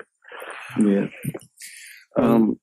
Well, thank you so much for giving us your From Sweden with Love report. It was good. You are our first on location reporter, Casper. How does that feel? It was such great fun, and I hope I'll get to do it again sometime. Absolutely. We were going to say next time you go to a Bond event, make sure you take some photos and you can come back and give us a full report. Yeah, of course. It'll be great to hear what you come back with next time. So just before you leave us in, Casper, out of those sort of 5 amazing stories that you told, is there anyone in particular that you're that you hold to your heart more than the others? The Kristina Wayborn one. I really fell in love with her and Anne Lundberg. They were really great women, and I hope I get to meet them sometime. Yeah, I'm sure you will. By the sounds of it, they were both quite keen, so I'm sure you will. Yeah. All right then. Thanks, Casper. We'll see you soon. Take care, Casper. Bye-bye. Bye. Bye-bye. Okay, so thanks to Casper for taking the time out to do that. I thought that was a really cool chat. Yeah, well, he had some great stories. I mean, I love the way that he mentioned when he met Robert Davi. It was almost like meeting Franz Sanchez, and he was shaking and he didn't quite know what to say. And, it must be interesting from their point of view as well, seeing these sort of Bond fans that, are all turn a bit crazy. It must be weird, mustn't it? Yeah, because it's like, imagine that. Like License to Kill was like 1989. Do you know what I mean? It's like 25 years ago, and he still had, for him that must just be a distant memory, but it still is like vibrant for the rest of us geeks everywhere. Yeah. But yeah, unfortunately, I think Casper's Bond girl story totally outranks mine. Like I thought I was all right having my little flirtation with Maud Adams that time, but having been given the home address by 2 of them is pretty outrageous. That's not bad going. Yeah, that's not bad going. That's very Bondian of himself, really, isn't it? Exactly. That is definitely his most Bondian moment for sure. But there we go. So let's crack on then. So we're going to be talking all about Sean Connery, his career as Bond, and kind of going through everything. So let's kind of, before we even begin, let's talk about kind of like Connery, where he was in life and career, like as Dr. No came along. So at that point, he's just kind of a completely unknown young dude that nobody'd ever really heard of before. But you had a couple of film credits. He was in that musical Darby O'Gill and the Little People, which I believe is where Cubby spotted him, wasn't it? That's right. Yeah, Cubby. Yeah, that's the first time that Cubby spotted Sean was in that, and I think he kept him in memory. And then obviously when they were doing casting, Sean's name came up, and he put him forward, and Harry saw him, and then obviously they did the classic watch him walk across the street and so on, which they did. But yeah, no, Darby O'Gill was the one that Cubby first saw him in. He also did a film called Action of the Tiger, and that film was directed by Terence Young, who obviously directed Dr. No as well. So I think that might have been helpful for him as well, to have that link. But yeah, pre-Doctor No. I mean, in terms of numbers of films, I imagine he did quite a bit of TV. He must have done maybe half a dozen to 10 sort of small parts in films and stuff like that. And prior to acting, he'd had all sorts of jobs. He was he a milkman? A coffin polisher. Yeah. He entered Mr. Universe and he came third in the Tall Man event. And, he had a varied sort of upbringing, should we say. But yeah, no. So obviously acting was the way that he wanted to go. So do you think with Darby O'Gill and the Little People, because obviously that was a musical, wasn't it? So I haven't seen it personally, but Sean would have had to have busted out some jams and had a little sing-song. So I suppose that would have boded well for the Underneath the Mango Tree bit where he has to sing on the beach in Dr. No. That was probably, I would say that was probably the main ingredient in his casting, wouldn't you? Just the first opening lines. I think so. Yeah, probably. He also did a film, Another Time, Another Place, with Lana Turner, who was obviously a huge star at the time. And I think having that must have given them a really good idea of, okay, this guy opposite, a beautiful actress, that was quite a Bond sort of feel. So that definitely must have helped him. And that sort of film is referenced quite slyly in Thunderball as well, when he's driving away from shrublands and Pat Fearing sort of says to him, where you're going to be or whatever, and Bond sort of says, another time, another place, or something along those lines. Oh, he does, doesn't he? Yeah. Oh, interesting. I've never spotted that. Good stuff. So that's kind of like where Connery would have been before the whole Bond thing happened. So by no means a star. Nobody really knew him. Couple of bit parts here and there. And then obviously he gets cast in Dr. No. So I think a good place to start would be let's look at basically all of the pre-title sequences throughout Connery's Bond career, and then we'll kind of like rate them personally and see how we think. So starting with Dr. No, how do you feel about this pre-title sequence? So technically, I guess it hasn't got a pre-title sequence because obviously From Russia's the first one. But if we take into account the first kind of opening scenes with the three blind men shooting Strangways and Mary Trueblood, then it's got a good opening. Like it as the very first Bond film. I love the three blind mice. The intrigue behind them, I think, is sort of, suddenly that switch is really cool, and it's just quite an exciting opening. And obviously, when they get the files out, they see Dr. No and Crab Key with that music, the bum, ba-dum, bum, bum, bum, bum, bum, and it's pretty cool. And I really like it. What do you think?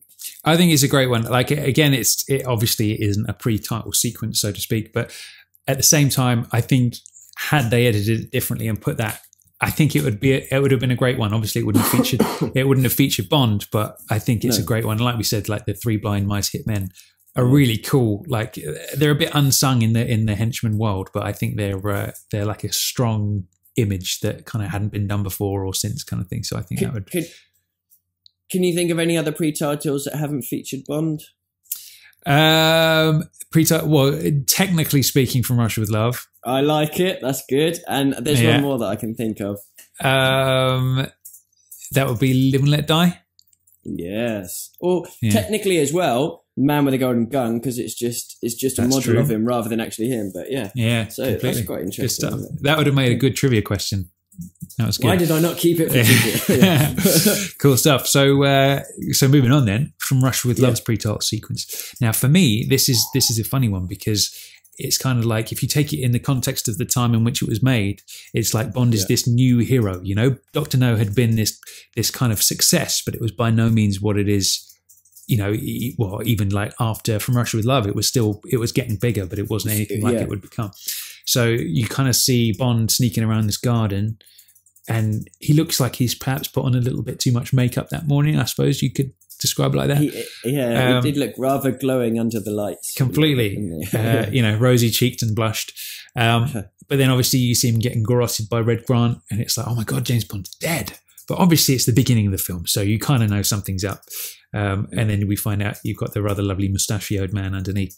So I think it's quite a striking opening, and the first of the Bond pre-titles where Bond dies at the beginning of the movie, which is a bit of a recurring theme, as we've discussed before. Yeah. So how do you feel about this one? For me, I think it's fantastic. I love it. I think the John Barry music that goes along with it is really, really sort of suspenseful. It's great. I love the setting. You can just picture yourself in this sort of, they make it kind of look like a maze, don't they? The way that it's filmed. And the fact that it just shows off how kick-ass Grant is, how he is like, he's just basically, he's a pure, well, he is a bit of a badass, isn't he? You know, because Bond fires that shot and you're like, well, hey, it does make you twig looking back on it. Because you think, oh, he fires his gun into nowhere. Yeah. And you think, well, Bond wouldn't do that. And obviously you find out it's not Bond. But first time viewing, if we were our age and we hadn't seen it before, if we lived in 1963 and we went to see it now and we saw that, we'd be like, fuck, that's so good. I think it's fantastic. And obviously when Mozzeni comes along, lifts the mask, 1 minute 52 seconds. That's excellent. And then you got the brilliant. I love it. Yeah. I think it's great. I think it's a really, really strong opening, because one might say, what's the point in putting a mask of Bond on the face of this dude? Because, you know, you're just training. It doesn't really matter what he looks like.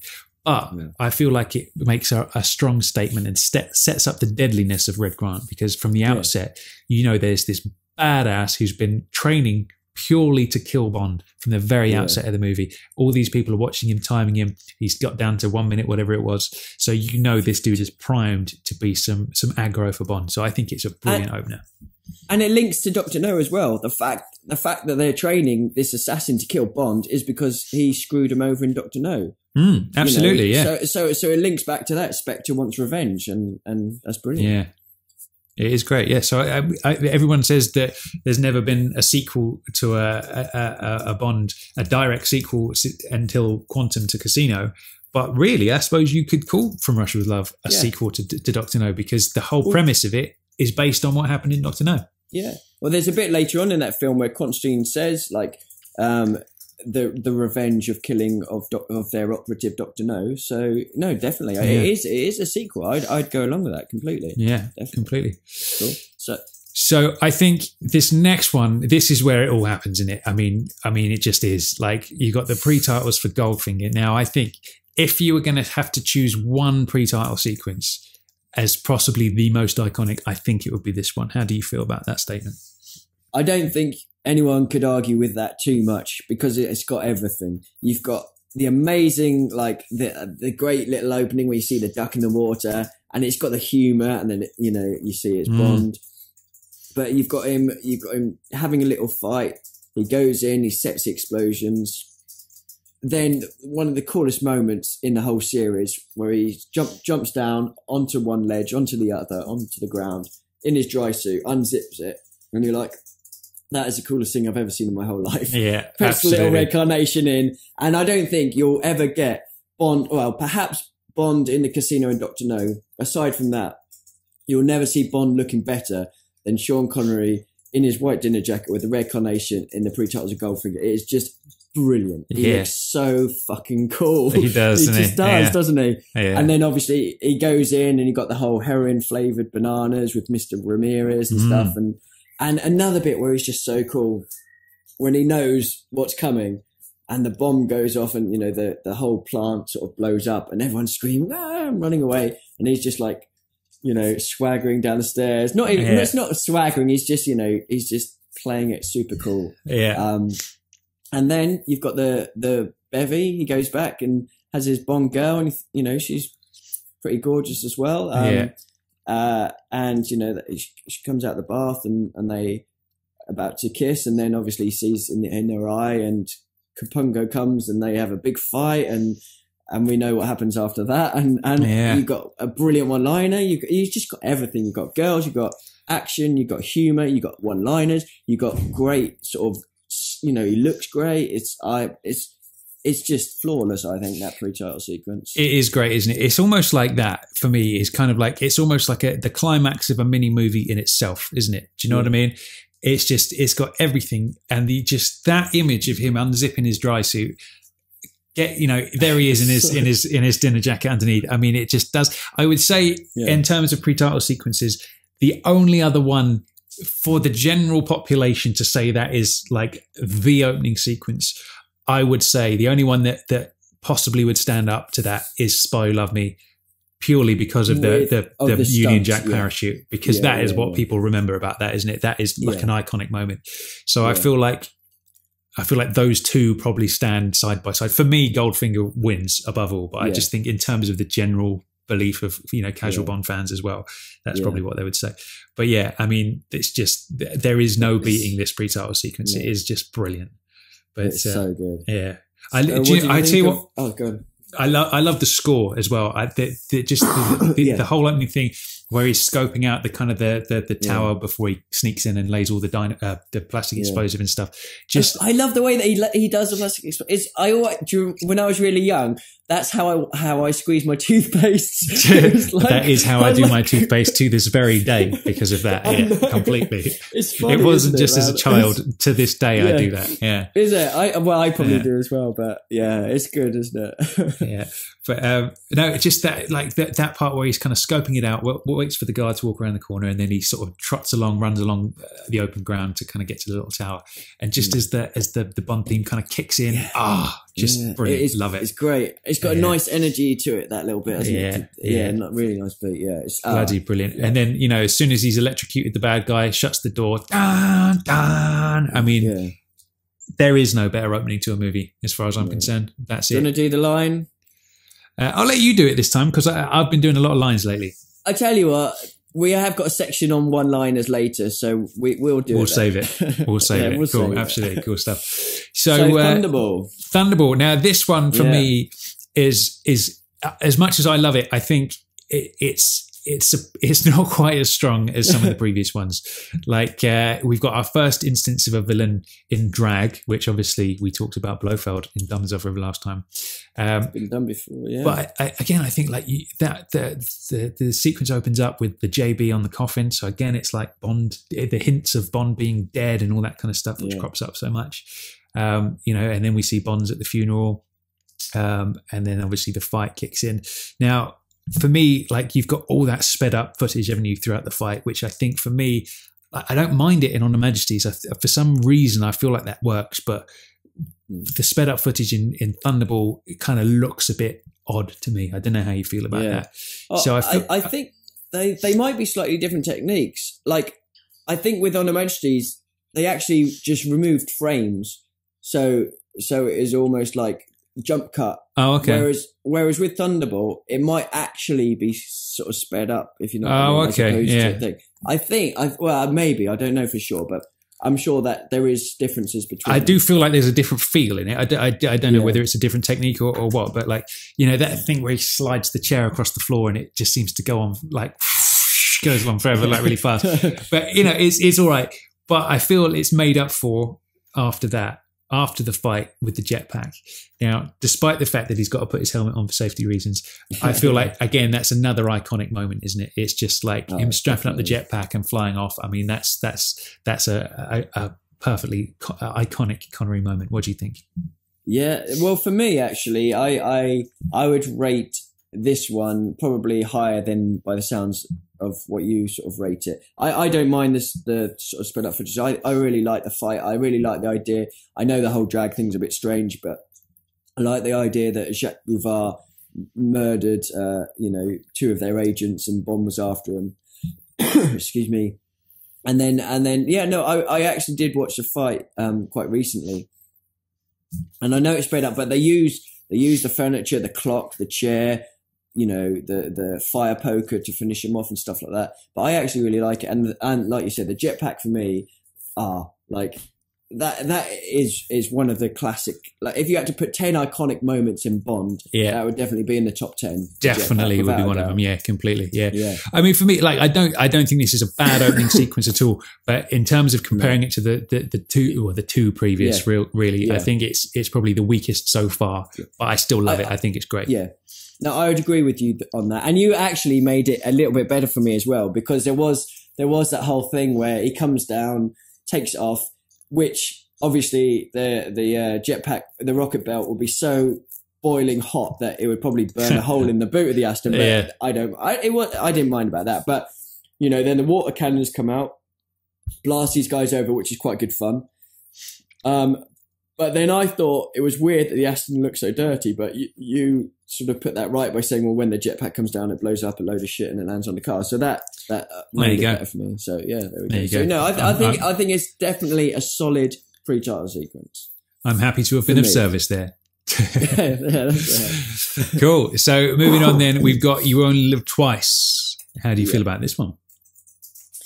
Okay, so for me, there's some amazing bits in this. Like, this is kind of the first one that we've got where we've got sort of changes within, like, you know, it's not always with Bond. We're seeing different parts. So obviously we open with one of the finest bits of Barry music with the Space March where, you know, hey, Chris, what's happening? And then, there he is. You know, here he is. And then obviously the spaceship cuts it, you know, swallows the thing, cuts a lifeline. If you're seeing that again, you're like, you know, that's just crazy stuff happening, but good crazy, if you know what I mean. Yeah. Then I really like the bit where they cut to the scene, you know, where they're in that sort of that dome sort of thing.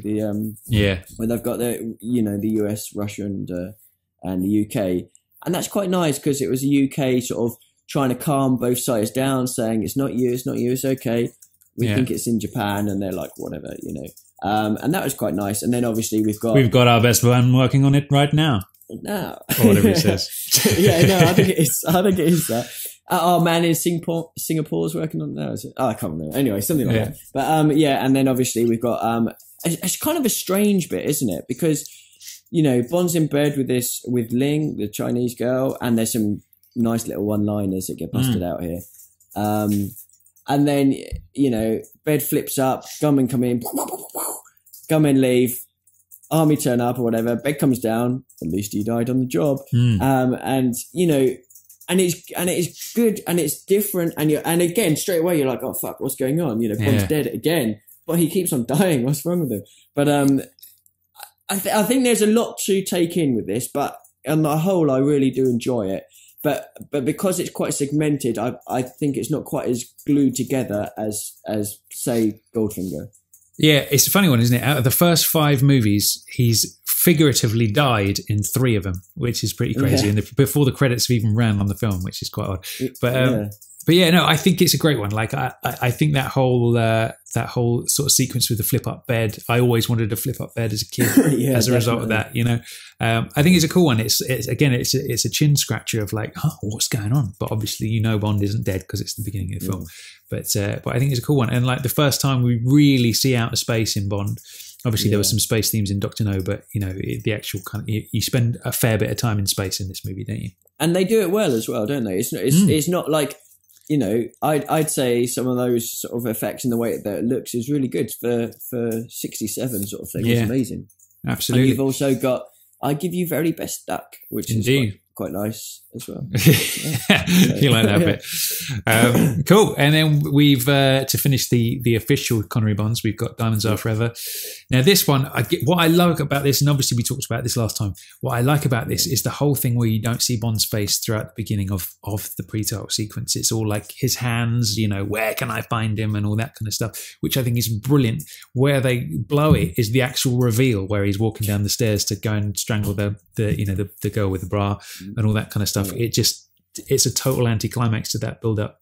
And I don't know. It's a good idea, but poorly executed, I think, is my thoughts on the Diamonds Are Forever pre-titles. What do you think? Yeah, I'm not keen on it at all, unfortunately. Like the opening 2 scenes, the whole, I mean, obviously we mentioned this really recently, but the whole thing that you can't see him, for me, all that tells me is Sean Connery's not there on that day, sort of thing, and it's kind of bad, and I know it shouldn't be like that, but I don't think the sets helped.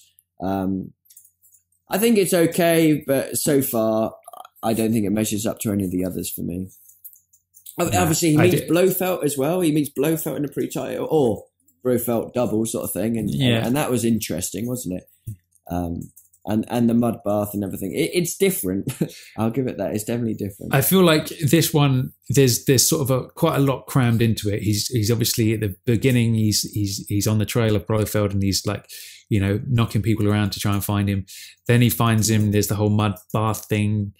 I don't know. It just, for me, when you compare it to the previous pre-titles, it just kind of falls flat. You know, there's nothing that great about it. No, I've got a theory though that the actual real Blofeld must have been there as well. Oh yeah, talk to me. Yeah, because Diamond Necklace Pussycat Volcano Cat was there. And, That's true. And so I reckon he was probably there to supervise. So I think he was there as well as a double. So maybe the first Blofeld that comes in to say, I want it done tonight, about the third double that's in the actual bath, could have been the real Blofeld, who then left. But when Bond is there, he's like to the second Blofeld, right, you go in and sort it out. And then obviously Bond kills him, and then he might have legged it. I don't know. But with that Diamond Cat, that might sort of mean that the real Blofeld was there as well. Who knows? Completely. Maybe. Good point. And then the final pre-title sequence we're going to talk about is Never Say Never Again. Now this one, I feel like, again, it's a good idea. I like it. Obviously, we open to see the aerial shot of Bond running along the road, and then he's kind of scoping out that house with all the bad dudes in it and the girl tied to the bed and all that. I think, and then obviously we get the reveal of him being stabbed. There he is, dying again at the beginning, and like and then the reveal that it's a training exercise and all that kind of stuff. Like, I think that's great. Where they went wrong, as we discussed in the Never Say Never review, is why they had that god-awful song playing over the top of the entire thing. Yeah. That song was definitely terrible. But I do like that sequence. I like the fact that it's Bond doing this mission, and he's got quite cool little gadgets. He's got that sort of frisbee that makes the sound of birds to distract the guards. He's got the sort of the light bomb that sort of goes off. He's got the bomb that's really sort of loud, so they can't hear anything properly. And he's sort of using his skill. He's got a blowpipe. He's climbing up stuff. He's doing that big zip line slide, which I thought was really cool. And the fact that you're looking at Connery, and although he's old, he's doing active stuff, and he looks fit. Like even though he's that bit older, and I really like it, and I think it's quite cool. So yeah, for me, the song's dodgy, but I actually like the actual. Well, again, like there's if you go to YouTube, there's the Eonized that whole sequence, but Eonized. Basically, they've scrubbed the music off. They put some Barry music on the top of it, and added all the sound effects in. And I mean, it's like watching a different sequence, isn't it? Just with that music, it's just it feels Bond, and it's just so much more improved with the music added. So do check that on YouTube, everybody. Go and watch that and see what you think. Definitely. So there we have it. There's the 7 Sean Connery Bond pre-title sequences. So for me, I kind of want to rate my favorite and my least favorite. Yeah. So okay, go for it. I kind of have two.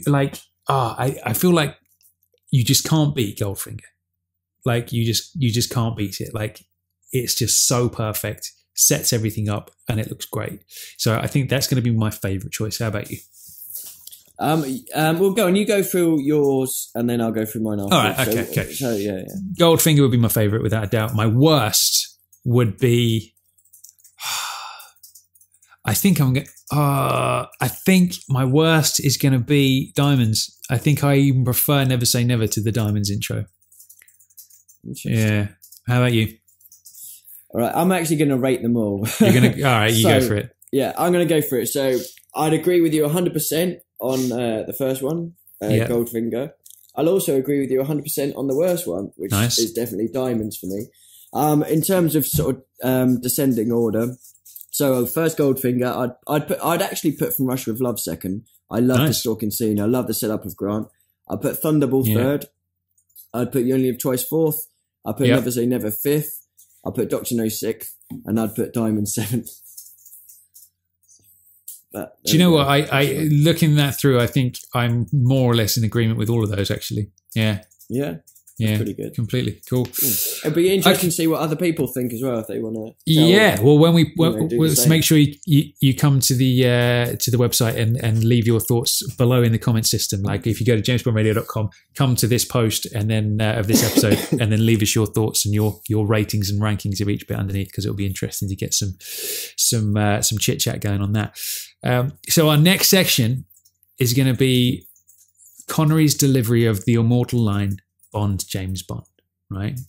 So I think we should both do it. I think we should both do it. Do you think? I don't know if I don't know if I can do it justice. I don't know if I can. I think we need a pen in our mouth to do this. All right, you go first, and I'll follow up. Why do you always tell me to go first?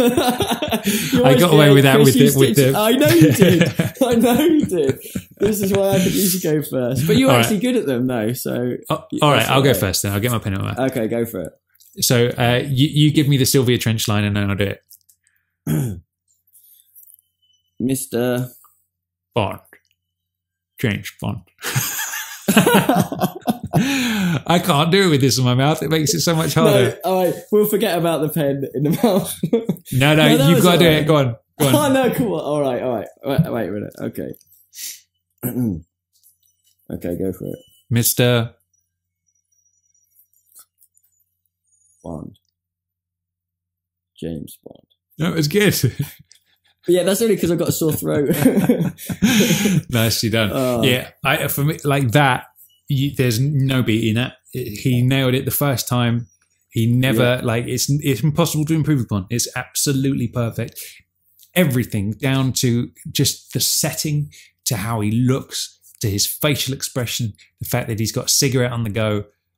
The whole thing is just absolutely perfect. The pause in between, I think, is just, Bond, James Bond, like he's just got that absolutely perfect.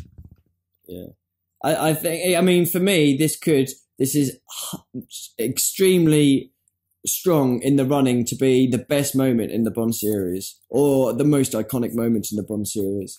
I think this scene and like we mentioned the white dinner jacket in the pre-titles Goldfinger is where he looks the bomb, doesn't it? He just looks amazing, and like I don't know, I just love that delivery. It's a good one. But anyway, that is without a doubt the best time that he does it. It's the first time. It's the original. Like you said, it was only one take, and nothing could make that better. No one, it is just amazing. Brilliant. I want to meet that absolutely. Dude.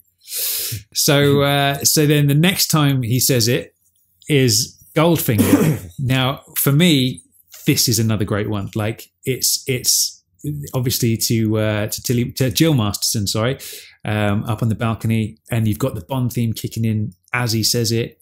And I think, despite what he's wearing, the blue tablecloth onesie, I think he actually pulls it off really, really well. I think this is probably my second favourite performance of the line. Yeah, without a doubt. And it's helped by the Bond music. It really is. Like, not saying that it needs help, but it just adds to it. And he's not looking at her when he says it. Yeah. He's on a mission to basically spy on Goldfinger. Yeah. So, who are you? And he's like, Bond. James Bond. While the music is going, and his eyes are out that window the whole time, because that's what he's concentrating on. And that adds to it as well, makes it that bit cool. Yeah, great delivery of that. I feel like one of the ultimate ingredients of a good Bond actor is if they can be dressed like an absolute bellend, but still be the coolest man in the world. And Connery pulls it off there. Like we said, George does it with the Sahelu Bray outfit with the kilt. Yeah. He does it in the blue tablecloth. Any of the others? What about Rog in the Safari, maybe? Or I mean, what are we actually looking for? I suppose we're going to have to leave that until we get through the Roger movies. But has Danny Boy ever had like a dodgy outfit? I don't think he really has. I suppose he's the closest, been pretty much tailored all the time. I suppose the only thing that you could possibly say is his outfit in the running sequence in Casino, because like he's got that sort of weird golden sort of patterned floral shirt on, which probably isn't the best thing to wear, but maybe, because there's that whole sequence, isn't it, of where Vesper sizes him up and gets him a proper tailored suit, and it's like becoming Bond. So I guess maybe they dressed him a little bit less coolly than they usually would to reflect his position at that point. We'll go with that. So that's that one. And then with Thunderball, like this one I don't really remember this scene all that much. Like you think of when he says it in Dr. No, you think when he says it in Goldfinger, and instantly when it happens. For me, this one, it's kind of like, Yeah, he does a couple, but I think, in fact, he does quite a good one in Never Say Never Again. to Domino, which is good. I'm not going to name any more because of my trivia question, but I think by far the two best ones are Dr. No and Goldfinger, with Dr. No being absolutely untouchable, but Goldfinger being fantastic as well. Yeah, absolutely. I think for me, the worst one of the bunch, I know what you're going to say, has got to be Diamonds Are Forever, because it's just it's just there's no coolness in that delivery. My name is Bond. James Bond, like he's just firing it out willy-nilly. It's strange, isn't it? It's strange. Yeah, that's by far the worst one. So moving on to the next section, then we have the best Connery Bond and M scenes, which are among the best in the series, aren't they? Really, I mean, let's face it. I was going to say there's not a bad one really.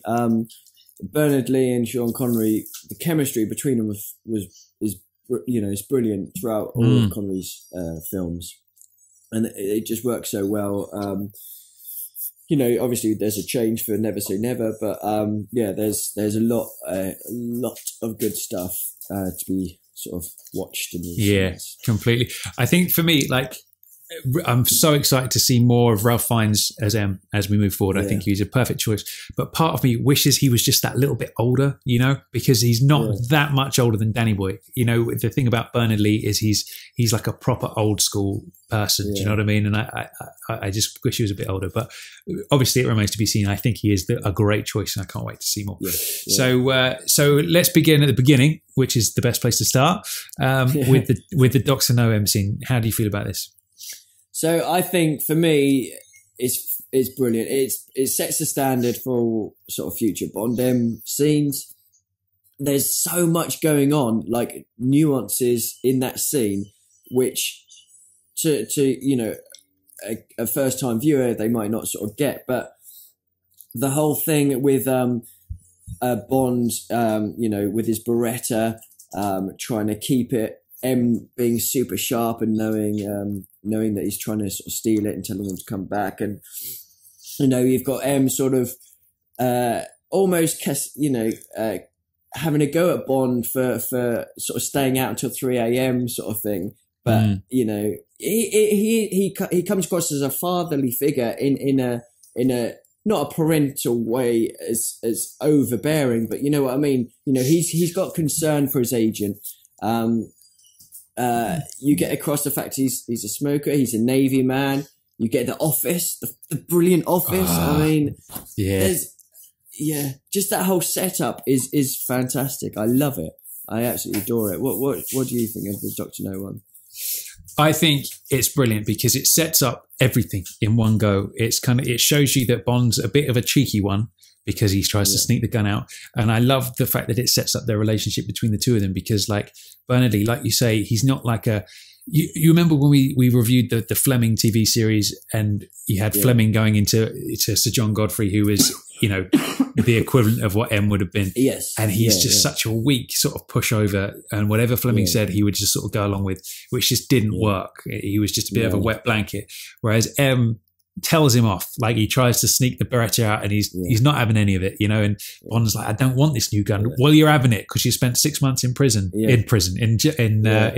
because it jammed on you. 6 months in I could keep saying jail. Why am I doing that? 6 months in hospital because it jammed on you last time. It's like he's laying down the law and all that kind of stuff. And I think it's the perfect representation of their relationship throughout the series.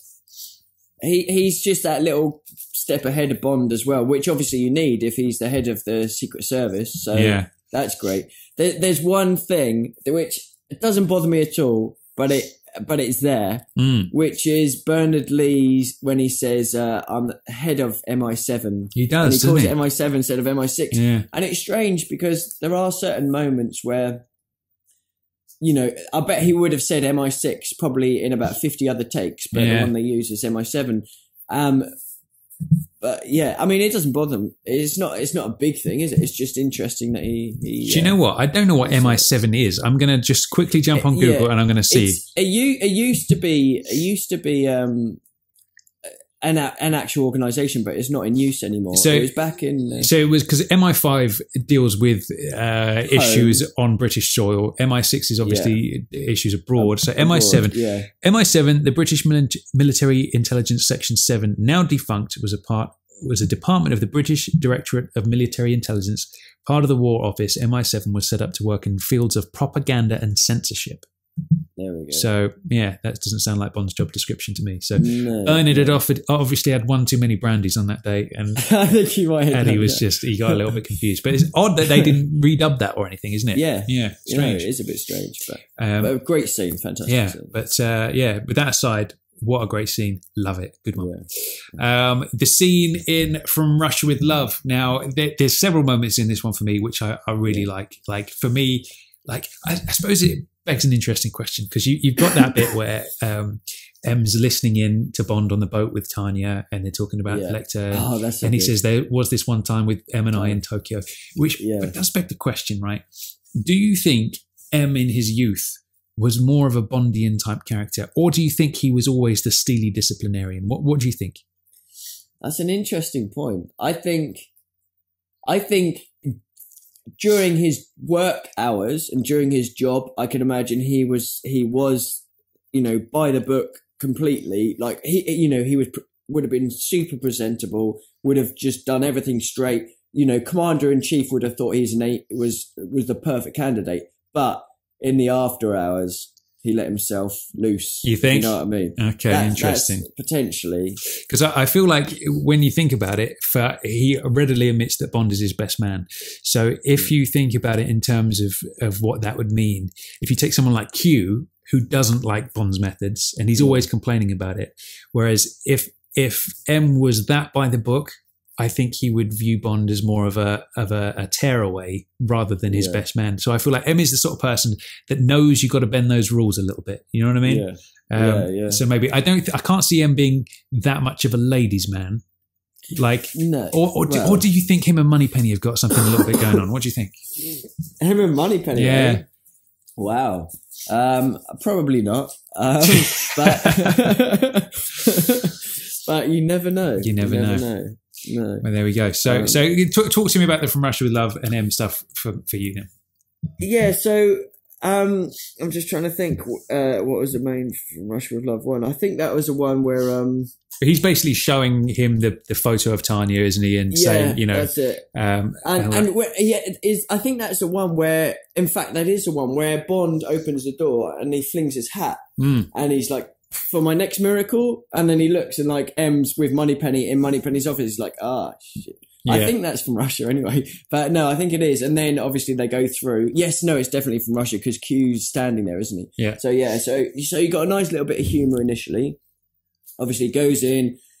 You got the debrief about, like you said, about the Lecter and Bond sort of, sees a picture and is like, it's all so perfectly true that it's got to be a trap. And M's like, well, obviously it's a trap, 007. It's like, come on, it's got to be. But, he's willing to send his man in to get this machine because it's pretty important. Yeah, absolutely. So I again, that moment again is like what I like to look out for in these kinds of things is the unspoken stuff. So that, he comes in to throw the hat now for my next miracle. And as soon as he sees M, Bond kind of just freezes. Yeah. And he's like the one person that can put Bond in his place, isn't he? He's just like the only one in the whole series. And M actually looks him up and down a little bit when he does it, as if he's going, what are you doing? Yeah, completely. That's quite funny. Yeah. I like that. Discipline, 007, discipline. Yeah. So there we go. So there's that. Now I think that's a great one. I just love that relationship between the two of them. Bernard Lee and Sean, man, they get the chemistry just perfect. Yeah, spot on. Now, what I kind of enjoy is how it kind of like, I feel like M gets grumpier with Bond the further you go through the series. Do you know what I mean? Yeah. What I really like about this one is how like it's the first time we really see Bond piss off M with his knowledge, which I think is really fun. So it's like you've got that part where they're, the scenes obviously at the Bank of England, and they're having the drink, and Bond says, "Oh, it's a rather disappointing brandy," and he comes out with that line of like, "It's indifferently blended with an overdose of Bomboir." Yeah, no idea what that really means, but like and you can just see M's just like rolling his eyes at him and all that kind of stuff, and like that element gets progressively more defined as you go through the next films, I think. That was a Guy Hamilton introduction. So Terence Young was, he had the whole sort of upmarket, sort of stuff going, but it was actually obviously Guy Hamilton who came up with the idea of having this little thing going on between them, and like you said, it follows on. Yeah. And I as geeky as potentially I am, I did actually one day look up what bon noir was. Oh yeah. Do you have a guess? Any ideas? I feel it's some sort of. I don't really know much about alcohol, so I don't know. It's some kind of whiskey or some shit. I don't know. The fact that it's alcohol is pretty good, because some people doesn't even know it. It's actually a fine cognac from France, bon noir. So. There we go. Nicely done. Not that I've ever had any myself, but I might have to. We'll have to get a bottle of Bon Noir for the Bond 24 premiere or something like that. Oh yeah, there you go. But not have too much of it. Yeah, and blend it not indifferently. however one does that, I don't know. But there we go. But yeah, I do like this scene. I think it's a great one. Now I think possibly one of my favourite bits is when we move on to Thunderball. Which is obviously a very different animal this time, because it's, you've got the whole, every 00 man in Europe has been sent in because there's this big threat, and all that kind of stuff. And I love the bit where Bond shows up and he walks across in front of all the other 00s that are sitting there in those high back chairs. And then M says, well, now that we're all here, and like Bond gives him this sort of wearisome look. I think that's brilliant. I love that. Yeah. I love that bit. No, it's a great, that scene's just fantastic. I just love the opulence and the size of this meeting room. And we see all the 00s, or at least 9 of them, I think it is, with perhaps 003 being a lady. I know we mentioned that before. That might be the case, but great room, great sort of setup. Bond showing, Bond's doing his usual lateness. M is happy to put him down in front of everyone. You don't do no shit around my backyard. Exactly. That's it, isn't it? That's the whole disciplinarian thing that makes you love him. But what I really like about this whole thing is obviously they're going to send him to Canada, I think it is, isn't it, originally? Initially, yeah. And he's like, well, I saw him at Shrublands. And then the other guy's like, well, that's absolutely impossible. It couldn't have. And then Bond puts the other guy down. He's like, 007 says he saw him at Shrublands. That's enough for me to investigate. So there's that respect there. Like, and really, Bond showed up late to the meeting, so he deserved a little, a little slap across the bottom. Yeah, no, definitely. And I love that because, Goldfinger, he had a little bit of that as well. Because do you remember when he was sort of saying, okay, here's a gold bar, we're going to use it to lure, Goldfinger, Yeah. And so Bond's like, okay, great. And he goes to grab it. And M goes, no.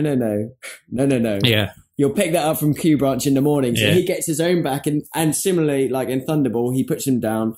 But you've got the reverse this time. So in Goldfinger, you had Bond sort of putting M down a little bit, and then M getting his own on Bond. This time you've got M putting Bond down, and then the reverse is not Bond putting M down, but M actually backing Bond up. Yeah. And it's great to see it, because the fact is this guy saw someone boarding a Vulcan and Bond saying, well, actually, this guy's dead.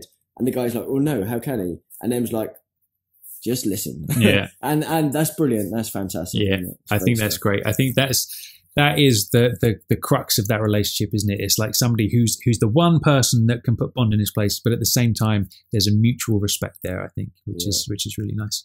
So that's Thunderball. We've got the You Only Live Twice M scene, which is the first time where it's drastically different, isn't it? We've got the meeting on the submarine, which is M1, which is the first of those kind of like, when like Man with the Golden Gun, for example, we've got headquarters set up on the shipwreck and all those kind of crazy locations. Right. Where so this is the first time we're away from London and we're somewhere else, which I think is really nice. I think you've got that kind of that witty kind of interaction going on and all that. How do you feel about this one? Well, the fact that M says himself, this is the big one, 007. That's why I'm out here myself. Yeah. He says that, and that's why he's there. That's why he is in the sub, because they're in that area because of everything that's happening, or at least, the whole theory behind Japan and all that, which I think is good. But I really like the scene. I think it works well. I think M's seriousness about the matter in hand really comes across.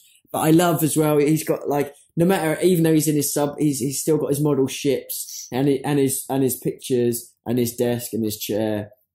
and it's still a great setup, with how it is. And then he gives him Henderson's address. Bond, learns it within a second and then burns it. That's a really nice little touch. Yeah. And I really like it. Basically, M's sort of saying, I know sometimes you have a joke, but this time, seriously, we've got to be on the money. Yeah, it's pretty important. Yeah, and that's quite cool. Yeah, completely. I do.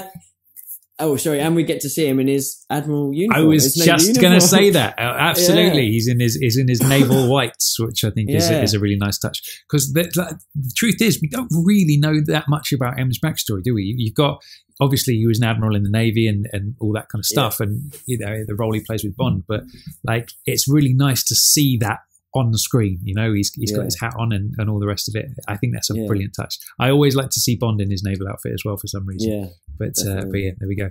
So moving on to Diamonds, and again, this is somewhat like this is kind of like a retread of the Goldfinger M scene, isn't it? Yeah. So basically, instead of the Bank of England, you've got, who is that guy? He's from, where is he from? Sir Donald Munger, his name is. And where is he from? He's because obviously he's the guy that's noticed that the diamonds, more diamonds have gone missing. So what? Well, he's in touch with he works for the government, and he sort of says later on he's in touch with De Beers and all that. So I think he's just, I can't remember what. Doesn't he say he's from the Treasury or something? Maybe something along those lines. I suppose it's not really that important, but it's kind of like, it's that kind of scene again, isn't it? The guy comes in and he's telling the story about the diamonds have gone Akbar missing. Shah. Exactly, and there you go. There's the kind of the prime example again of you can see Bond's reflection in the thing, and he's not listening to him. Yeah. Bond's trying to tell him about the diamonds. Bond already knows, and that's why he's not interested. I think that's a great one. I really like that. And again, Bond doesn't respond well to the drink they've been given, and all the rest of it. And again, M rolls his eyes. He's like, "There is no year for sherry 007," and he's like, "I was referring to the original vintage on which it was blended, 1851." And then M's like, I love it. I think it's great. Yeah, it's great. Yeah, it's quite a light-hearted one in a way. This sort of scene. But I know we've reviewed Diamonds recently, but it's interesting as well because it was intercut with that little montage of the diamond mine, and we haven't had that obviously before or since. And potentially there's that little in joke about M's liver as well. But no, I think it's definitely solid. Again, you've got that byplay going, and it's nice when Bond basically says, his knowledge of diamonds isn't exactly great. It, replaced a dog as a girl's best friend, cuts glass, suggests marriage, but that's about it. And M's like, refreshing to hear there isn't a subject you know everything about, sort of thing. So that's nice as well. Yeah. It's a cool scene. I think it's a great scene. It's a good one. And then I suppose we can't not mention the Never Say Never Again. Now, obviously, this was by Edward Fox. Portrayal. Do come along, Bond. Which he's got to be channeling Winston Churchill in that performance. Thank you. And all that. To be honest, what I like about the Never Say Never Again kind of scenes, obviously it feels different because it's a completely different cast apart from Sean, but it still felt right. Do you know what I mean? Yeah. It still felt like that was M. Even though it was a very different portrayal and all that kind of stuff. I can't bear Edward Fox as M. I just think that stupid voice he puts on is just so blatantly fake that it's just bordering ridiculous. But it's, and again, as we discussed in the Never Say Never review, he's like the opposite to Bernard Lee in the sense that he doesn't believe Bond when he says about seeing double and all that kind of stuff. And it's I don't feel like there's any. I just feel like them two hate each other and they don't really have that mutual respect. How do you feel? Yeah, no, I'm pretty much same as you. He's that much younger as well, isn't he? Yeah, Edward Fox. So they're all, and how old Connery is, they're almost like similar ages, and not quite perhaps, but they're definitely close. And that whole sort of, it's almost like a caricature, isn't it? It is exactly. That's a perfect way to describe it, I think. And that's you don't want to see that in an actual film. For me, it's not bad. It's okay. It'll never be compared to, in fact, any of the Eon M's. No. I don't think Edward Fox would come close to any of them. No. So, but the actual scene, it's okay. I think visually it looks a bit crap. I mean, but that's something else altogether. Where's Ken Adam when you need him, eh? Exactly, yeah. But it was okay. But for me, you know, I don't know if we're going to rate. I don't think we should rate them all. But for me, if we did, that would be easily bottom of the pile by a million miles. Yeah, I mean, the rest of them are all great, I think. Yeah, I agree. I think for me, Never Say Never is definitely the worst. I think for me, if I had to choose a favourite, I would probably say Dr. No, simply because it sets it sets the template, doesn't it? It's like it just sums really, it's the first time you meet those characters, and it sums everybody up perfectly in that few minutes. I think that's a great one. I'm completely behind that as well. Same for me. Lovely stuff. Yeah. So next up, we've got the Connery and Q scenes. Now, I love these. Like, I think for everybody as well. Like, good old Desmond. I miss that dude so much. Yeah, I know. I think the way this develops as well is great. Obviously, we start off with Dr. No, and it's not Desmond. It's the armourer, played by Richard Burton, wasn't it? Is that right? Peter Burton. Not Richard, obviously. Right. No, Peter Burton. That's right. Yeah. So he's just the armourer. Comes in and he's the one that gives Bond his Walther. And it's kind of like, aside from Bond getting his iconic gun, there's not really a lot going on there, is there? There is just a bit like, excuse me. There's no real character build going on. No, not at all. It is a straight sort of 2D role. Yeah. Not that he plays it more. You know, he plays it fine, and there's nothing wrong with his portrayal whatsoever. Yeah. In fact, it is pretty good. It is really good. And, you know, Bond's obviously not into this new gun. So it's quite an interesting dynamic. You know, M wants it, like we said. Bond's not interested. Armourer sort of says, well, you've got a girl's gun. What are you on? You want something a bit meatier than that. So it's a nice scene. It's a nice sort of setup. But as an actual character, obviously, there's not, you know, it's not been developed yet. Yeah, but absolutely. So it does the job. It does the job, and I suppose as we see, it doesn't really happen until Goldfinger. So with From Russia is the first time we really see any gadget, like in the sense that I suppose you could compare Dr. No to Skyfall, couldn't you? Because all he gets is a gun and a radio in Skyfall, and Dr. No, he just gets the gun. So I suppose that's pretty similar. But From Russia, obviously, we get the suitcase, which is brilliant. You know, I love it. And he got Desmond for the first time, giving him the whole rundown of how it works and everything. Yeah. But again, there's that interplay. It hasn't really sort of reached fruition yet. It's just a pretty sort of straightforward, here's this gadget and how it works. Yeah. And his delivery is really good, like in terms of how he's sort of saying it all and stuff like that. Yeah. So it's great, but like you said, it's just not at that stage yet. Yeah, completely. So it's down to Guy Hamilton, isn't it? Really, as we found out when we reviewed Goldfinger, that when they were you know, the plans to make the Q scene, as far as I'm concerned, they originally weren't going to be frosty with each other, and Guy Hamilton said to Desmond, like, no, you hate this guy. You have contempt for his methods and the way he never returns anything in one piece and all that kind of stuff. And this is the first time we really see it. And again, we've got one of the iconic lines in the whole series, which is like, eject a seat, you're joking. I never joke about my work, 007. Brilliant. And again, that's one of those lines, isn't it, that sums everything up with just one line. With that one line, you know exactly who Q is and what kind of person he is, and you know exactly who Bond is and who he is from that one line. I think it's genius. I think it's amazing. It's brilliant. And we get to see Q's lab for the first time. We get to see the bulletproof coat, which isn't quite perfected yet, so it's a nice joke. There's a tear gas. I wouldn't like to be the dude who has to test that coat if it's not quite perfected yet, would you? I was going to say, he's a brave old soul, isn't he? But yeah, no, so it's, you know, that sets the benchmark for all future Q scenes, Q1 scenes, and is a great one. Yeah. Fantastic. I mean, you've got everything there, haven't you? You've got the car, and that's all you need to do. That's all there needs to be said is just that, you know. So this is the first time, like we said before with Goldfinger, like this is where the formula was perfected and it became what it is today. And I think that seems brilliant. I love the interplay. I love the way that Desmond says as well. Now with the gear stick. Now if you take the top off, I just love the way he's just got a really cool way. He's got a really cool way of saying it. He's got a good voice, does Desmond. Good old Desi.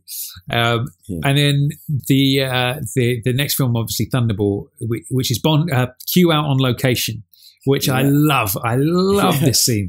Like, so, the Bond's in the Bahamas. They're listening to the radio of, and he said Uncle Ben. Jar of sauce. Big Ben striking and all that kind of stuff, and then in walks Q, and Bond's immediate reaction is, "Oh no!" Like, I love that, and he's in his Hawaiian shirt and everything, and he looks for business. Do you think the "oh no" was due to the pineapple shirt or Q's arrival? I think possibly a little bit of both. Yeah, I think so. But I think for me, this is one of my favourites because I think they really like nail the witty interplay between the two of them and all that kind of stuff. Q's not happy about the fact that he's had to come to the Bahamas. Yeah. He wants to be back home in London working on his toys, and I just love that interplay between them. What do you think? Yeah, for me, I think the Goldfinger scene is perhaps iconic because of the line and the car and the first time we see the lab. But in terms of pure humour and dialogue and to give yourself a chuckle sort of thing, this is probably one of my favourites, if not my favourite. Like, I love the way when Bond sort of, Q's talking about the camera with an infrared film. Is that clever? In the dark? Yes. And he's like, flicking the switch on the the underwater tanks, being your usual frivolous self, and where he's got the radioactive pill. What do I do? Well, obviously you swallow it. Yeah, and it's just there's just a lot going on, and obviously that whole is brilliant. It's fantastic. I love that bit where he's like, "Is that clever? If we can take photos in the dark underwater, then yes." He's outraged that he doesn't have the respect. I think it's bloody brilliant. I love it. Yeah, great. Scene. Yeah, it's great. And then obviously with You Only Live Twice, we've got the little Nelly sequence. Yeah. Now, Desmond in shorts. Yeah, Desmond in shorts. And we know that he never used to like wearing shorts. When we did our Gadgets of Bond episode, we had that little clip of Roger saying that he made it his duty to try and change the scene so Desmond would have to wear shorts in his scenes with him, which I think is really funny. But yeah, so again, we got Q out on location this time. A toy helicopter. And there he is, and he's got his shorts on again. And we've got that kind of cut bit where the little Nelly gets constructed before our very eyes by these sort of Boy Scouts. So do they all go over a Q? I wonder, it is an interesting point. Yeah, because that's the only time we've ever seen these sort of Boy Scouts. Like, are they in Q branch working on stuff normally? Do they come, are they is he in his off time a leader of a scout group and invited them over to Japan to help them? Indeed. So many questions, and it's sad that Desmond is no longer with us. Otherwise, we'd have been able to get those answered. But Q enjoyed hanging out with schoolboys, obviously. So there is that. But so I feel like that one for me is sort of like there's not that much witty interplay going on. I feel like that seems all about the helicopter. Yeah, I mean, you've got him sort of being upset at having to come out in the hot and the heat and everything like that. But little Nelly takes a show, takes center stage really. Totally. You've got because Q is pretty much just describing the stuff that's on it. I do like the bit where Bond, once he takes off, he sort of comes back and he sort of flies towards them and they duck, and then he comes back and flies towards them and they duck again, and you can tell Q's like, So that's quite nice, but I do agree it hasn't quite got the magic of Goldfinger or Thunderball scenes. But it's still a good one. It's still a solid one. And then we've got the Diamonds Are Forever Q scene, which I've got to be honest, doesn't really spring to mind at all. There's the bit where he's on the phone, where that DBS from On Messages in the background, but he's on the phone to him for like a little, barely a few seconds, and then at the end we see him, he's in the casino with that RPM controller speaking to the thing, and earlier, just before that, he's doing the voice box for Bond. So it's not really, we don't see Q in his lab. There's no real solid Q scene, is there? And I think the film does actually suffer as a result, really. I know we see him on location in Las Vegas just chilling out and stuff, but it's not for me. It is missing some of that magic. I think. Yeah, that is a shame. Like, there's no real, apart from the voice changer, there's no real kind of moment where he sort of kicks Bond out with anything. You know what I mean? Oh, he's got the thumbprint. He's got the thumbprint, yeah, obviously, yeah. But it's and he's already got his mouse traps tucked in his pocket for the pre-title, so we can see that That's bit. right. But yeah, so it doesn't really have a Q scene, this movie. No. So and the fact that Q nice smuggled the diamonds as well, didn't he? Indeed, I wonder if he brought them through discovered. in his bottom. I don't know. Maybe that was Maybe. the way he did it. But yeah. So the other one that's worth mentioning, obviously, is Never Say Never Again. So this, as we find out, it's not Major Jeffrey Boothroyd. It's a different character. It's Algernon. And he's a geezer, and he's like, "Oh, what 007? How you doing?" Like, he's that kind of guy. But I kind of like him. He's very different to Jeffrey, but I think he's a solid. He's a solid Q. Do you know what I really like this Q? I mean, he's got some really witty humour on him. It's nice to see we can surprise the 00s occasionally, and stuff like that. And when he's talking about, well, you take it, you twist the top off, and you shove it up your nose. Yeah. And he's talking about the thing, and it's a really good scene. That's probably one of the better scenes in the whole film, actually. Yeah. The Q Bond scene for Never Say Never. So again, not sort of. If we had to rate it, it wouldn't be my favourite, but it definitely wouldn't be my worst ever. I think it holds its own. Yeah, absolutely. I agree completely. So for me, if I'm going to go best and worst, I'm going to say it's a tricky one. I think personally, my personal favourite is the Thunderball one because it's just so funny. But I feel like you can't, like, the Goldfinger one is so iconic. Yeah. I don't know. I feel like it's got to be tied first place for me, those two, I think. Yeah.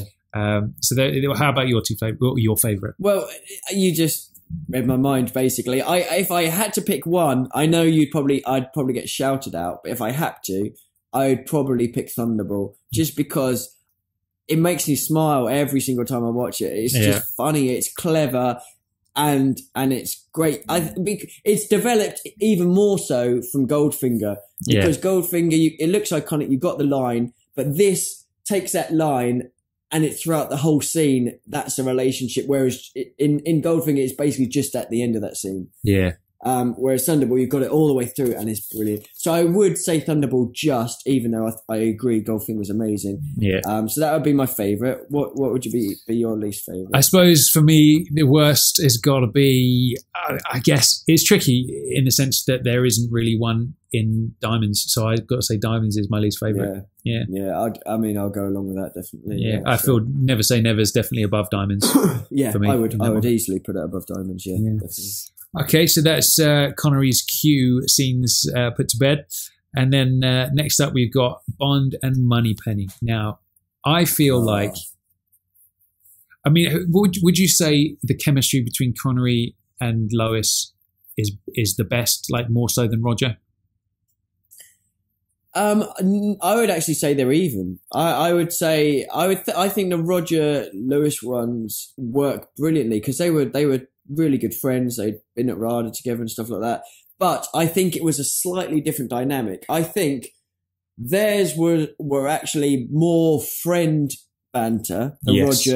Roger Moore Bond, Moneypenny was like they were good chums. They'd go out for a drink, but there was no hint of attraction really between them, and apart from almost playful. Whereas I think the Connery Bond, Moneypenny, there's a lot of kissing going on. There's a lot of, slightly wink of the eye, stuff might be going on in the background. They've definitely had a fumble at some point, haven't they? Yeah, Sean and Lois. Yeah. I feel, in an interview, Lois did say that in her mind, as she was sort of creating the character of Moneypenny, she thought that at some point when they were younger, before they were in their present jobs, that they'd had a little fumble in an empty office somewhere or something like that. So I feel like that definitely comes across. In Dr. No, he sort of sits on the outside of a chair and he's like serenading her a little bit and all that kind of stuff. I think again, like as with so many things in Dr. No, it just sets everything up perfectly. Hat on the hat stand.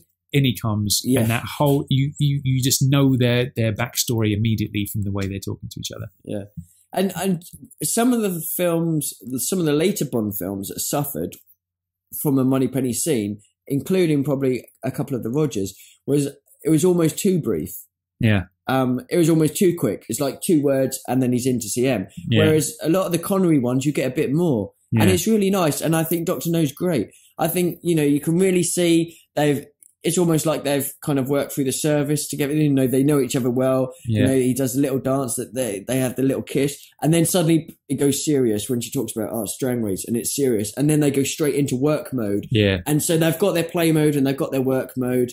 And and then when Bond comes out from seeing M, he's got the Beretta box, and he gives it to Moneypenny as a little gift, which is really nice. And then she sort of says good luck, and away he goes. And I think it's brilliant. I think it's probably one of the best Bond's Moneypenny scenes in the series. I think. Yeah, absolutely. I think it's great. It's a good one. Again, it sets the tone in the same way that the M scene sets the tone for everything. Yeah. So does this. You instantly know what's happening, don't you, between the two of them with this one. Yeah. Now, from Russia, I think is a cool one in the sense that that you really see the meat of it after the meeting with M, and they're looking at the photograph of Tanya. And all that kind of stuff, and he signs from Russia with love, and then from Russia at the top, which I think is great. Nice. But again, I feel like that's more of the same. It's a great sort of witty interplay, and she's obviously a little bit jealous that Tanya's so pretty and all that kind of stuff. I think it's great. It's quite nice because I think it doesn't Bond sort of say, Moneypenny, don't you know I'd never even look at another woman? And then M comes in over the thing.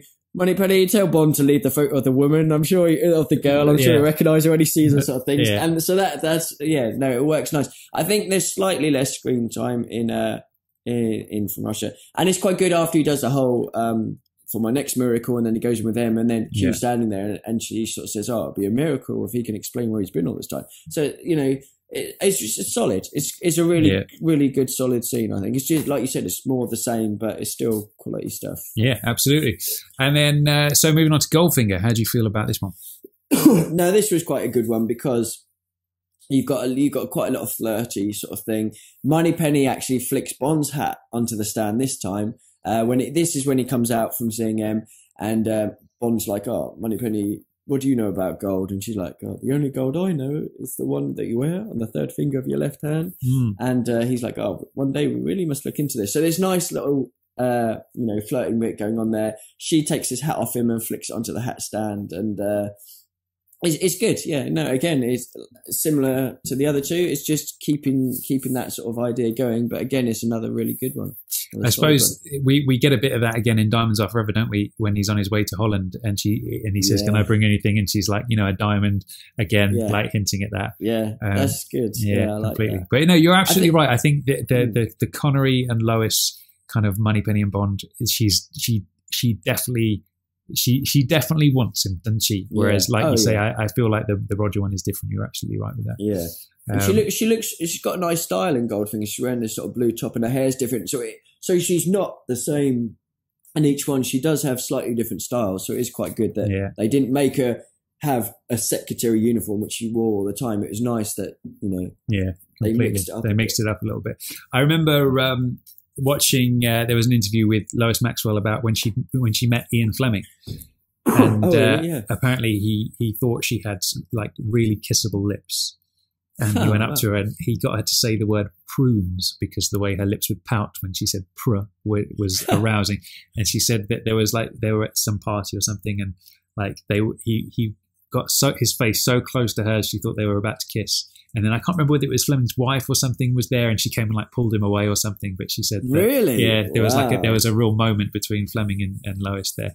Which I didn't know that. Yeah, that's great. Which is quite cool. So cool I'm gonna ask lots of girls to say prunes now, and then well, there you go. But it'll only work if they've got lips like Lois. But you never know. So then moving on to You Only Live Twice. I think this is cool. In this, not You Only Live Twice. Thunderball. Sorry. Thunderball. Yeah. Moving on to Thunderball. Again, we've got, like this whole thing, like we talked about with the M scene, it's different for the first time. You've got the big boardroom and all the other double O's. Yeah. And it's kind of a brief one, this, isn't it? Bond shows up and she's like, "Oh, we're in the meeting room this time. Every man in Europe's been sent in," and all that kind of stuff. So I don't feel like you get as much of the byplay as you do in the other ones. But how do you feel? Yeah, well, same as you, really. I mean, it's the least sort of screen time, I think, from the Connery Bonds that Lois has, I think. And yeah, For me, it's probably not as effective as the others, just because you don't see as much, and she says that, and there's no sort of sexual play or anything. It's strictly meeting. There you go, you better go, sort of thing. So it is all right, but it's just not. I guess the level of threat in this film is higher, so there wasn't the time. Bond just had to get on his way, didn't he? You know, so no, that's exactly it. Yeah, definitely. So there we go. So then moving on to You Only Live Twice. Again, I think it's great seeing Lois. She's on the sub, and she's in her naval uniform as well. You've got the whole thing of the password, I love you, and all that kind of stuff, which I think is brilliant. So we're back. We got some flirtations going on with this one. And the instant Japanese, you may need it. Yeah. I like that. I think for me, this is probably the most humorous Moneypenny scene, particularly from the Sean Connerys. Like we said, we've got how's the girl we fixed her up with? What girl?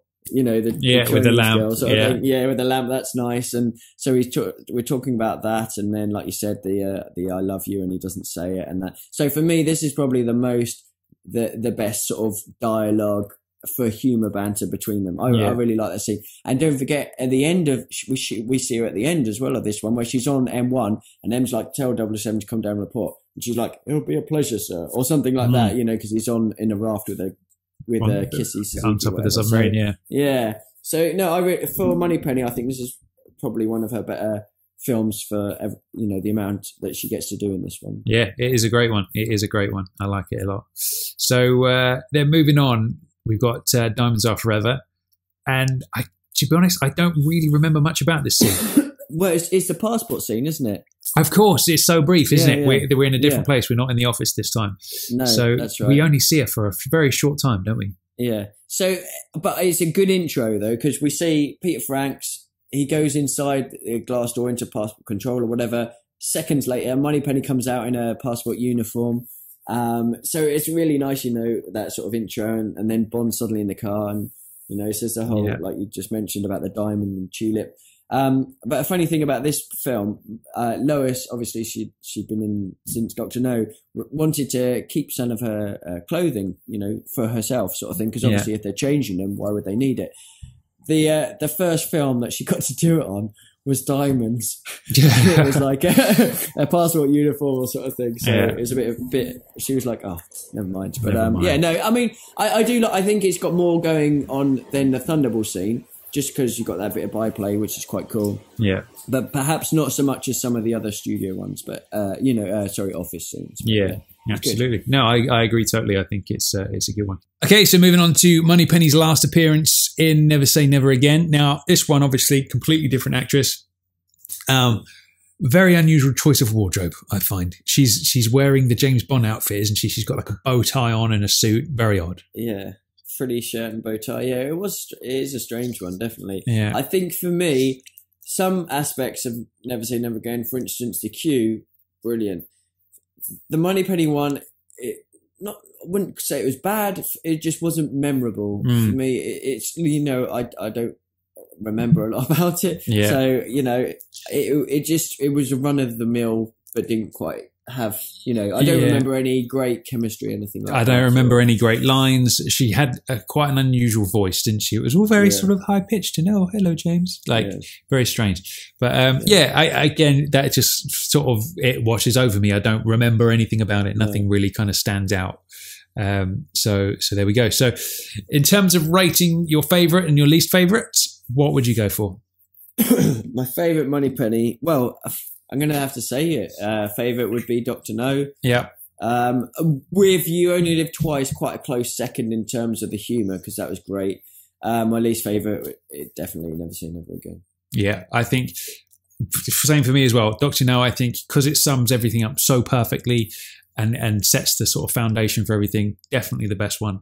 And for me, Never Say Never is the weakest. Of the Eon Bonds, I would say kind of my least favourite is probably, I don't know, it's a tricky one there. I suppose Thunderball, because there's nothing much to that one. Because nothing happens. Yeah. I'd say the same. So there we go. Cool stuff. So there's the Moneypenny scenes.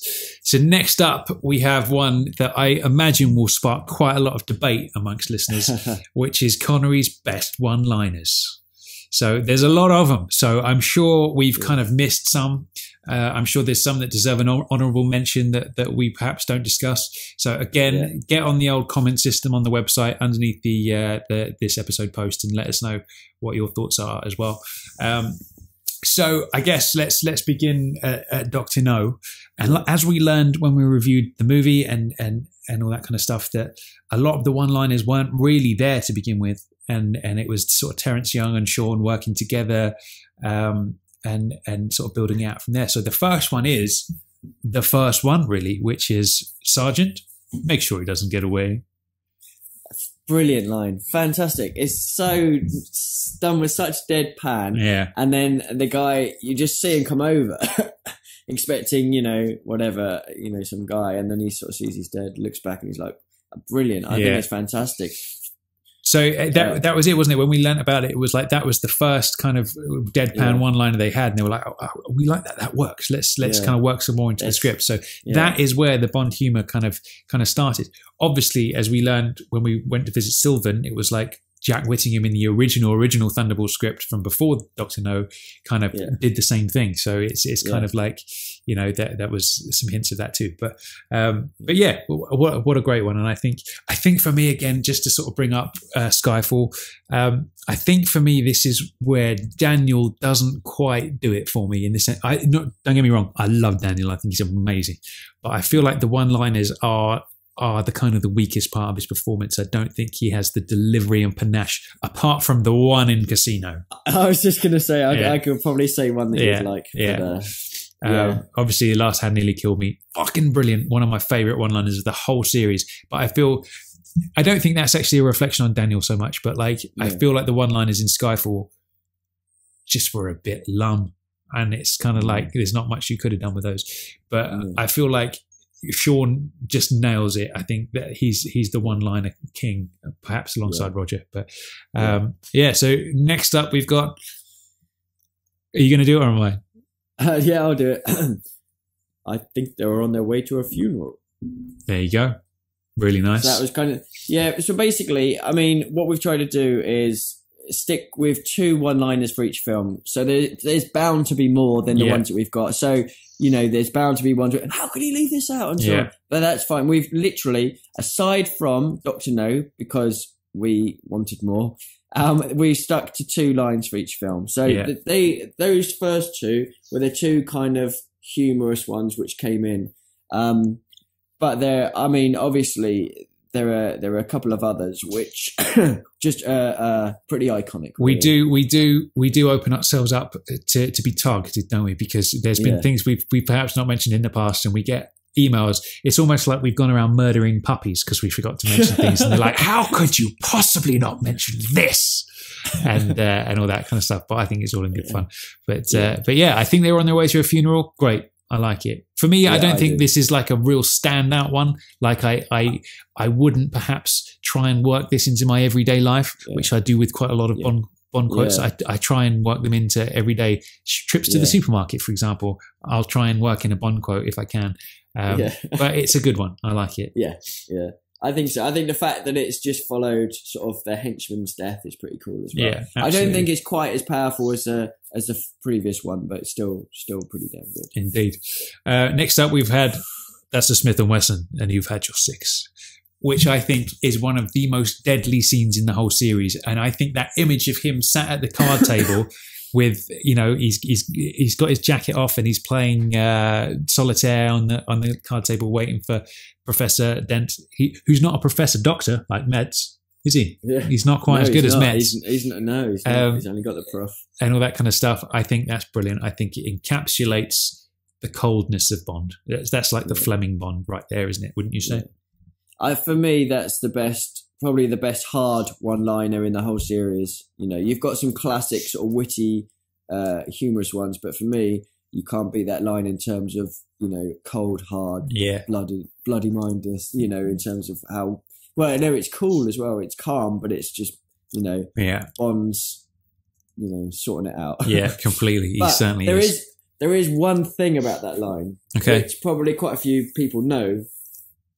That particular gun happens to hold more than 6 bullets. Does it? Yeah. So the illusion is slightly, askew, but... Are you sure about that? Because surely a Smith & Wesson is a revolver, isn't it? And it's like a 6-shooter. That's what they're called, isn't it? That particular one holds 8 bullets. Oh, does it? Apparently, yeah, the gun that he used. Okay. Apparently. So, but I never ever think about that when I'm watching it because the line is so fucking good. The scene is so brilliant. And it's, awesome. Fantastic. I wonder if they got a sternly worded letter from Jeffrey Boothroyd after that scene. Yeah, I think they probably did, maybe. Yeah. And then to round off the Doctor Knows, we've got another kind of light-hearted one. Do you want to intro me for this line? Yeah. Are you looking for shells? No, I'm just looking. Lovely. So that's kind of nice. And that's, Bond's doing his... We've had the sort of humour about the death earlier. This is Bond showing his, his ways with women, so to speak, sort of thing. So that's nice. It's good. I feel like the 4 quotes that we've got there, kind of the first 2 are Bond reacting to an action sequence.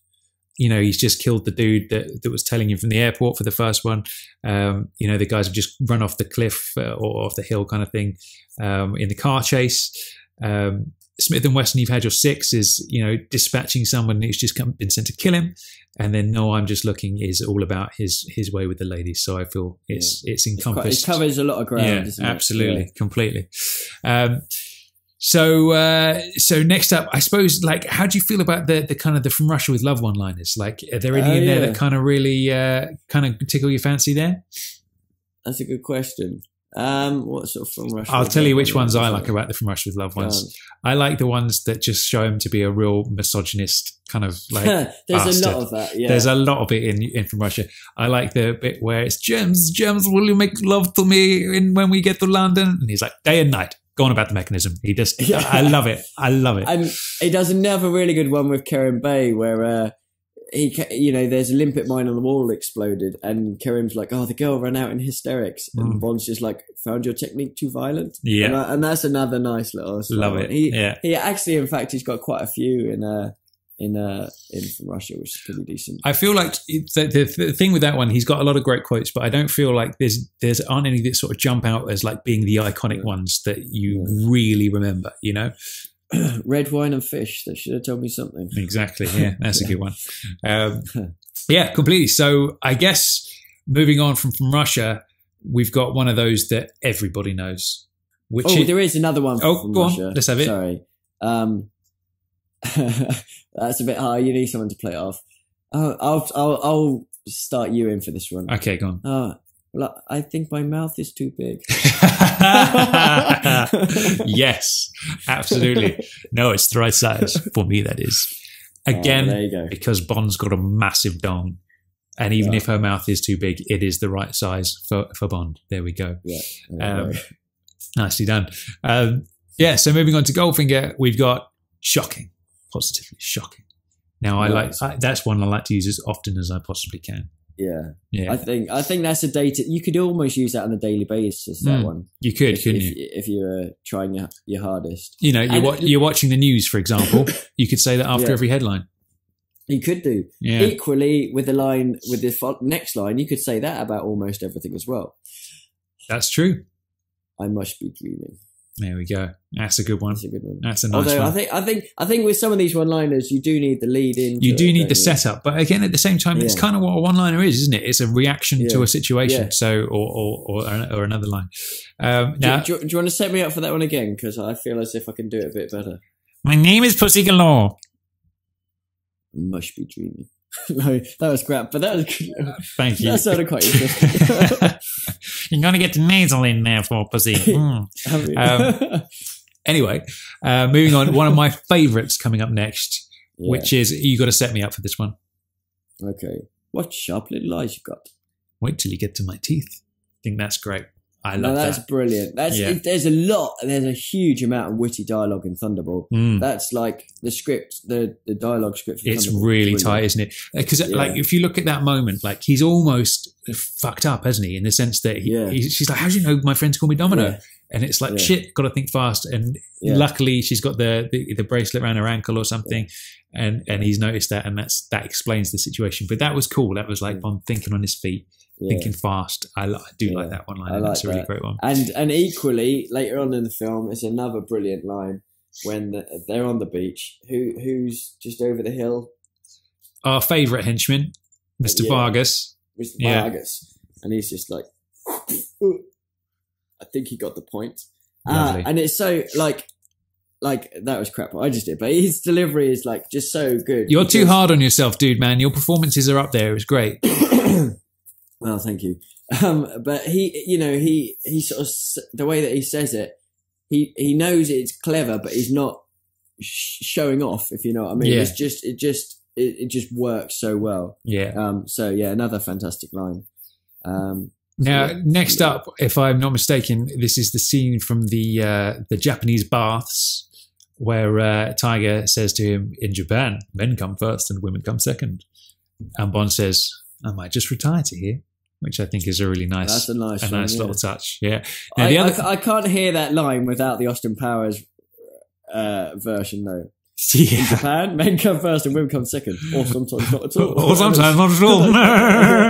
Yeah. The other one, now there's a one-liner in here that I never picked up on as a kid, but in my adult life I've noticed it, which is where he's being soaped down by one of the soapy ladies, and she's kind of like washing his belly, and he says to her, mind you don't get soap in my eye. Oh yeah. Now that washed over me as a kid, and I just thought, well, that's what he's saying. It's just don't get soap in his eye because soap stings when it gets in your eye. But obviously she's washing his belly, so he's implying that he's boned up, isn't he? Well, maybe. Do you know what? I've never, apart from when we reviewed You Only Live Twice and you mentioned that last time, prior to that, that thought had never crossed my mind before. Well, maybe it's my dirty mind. I don't know, but there we go. I think it's probably part of maybe. Okay, so what have we got next? So there's a later one. I mean, this one is kind of like, it's not bad, but it's when Blofeld sort of says, you were dead. It was all in the newspapers or whatever it was, and then Bond's like, yes, this is my second life. And like, it's not a bad line. It's probably, I think there'll be a better line than that in You Only Live Twice somewhere. Yeah. It's just one that came to mind at the time. But so it's all right. There we go. Next up is one of my favourites. Well, the next two are all-time favourites. Diamonds is great for Diamonds is great. Well. Good old Mankiewicz. He had some panache for a bit of humour, which is where. Which do you prefer? Well, basically, just to set it up, Tiffany says to him about her changing her hair colour and all the kind of rest of it. And then she says, which do you prefer? And he says, providing the collars and cuffs match. That's fantastic. There it is, which is great. Which there was some Do you misunderstanding, wasn't there, in the last episode? Because we talked about that line and we were like, so what does that mean? And we were like, I don't know. Obviously joking, well, maybe not so obviously, but we were obviously joking that we didn't know what it meant. And then we got some emails coming and saying, well, actually, that sign means that it's the matching of her pubic hair to the hair on her head.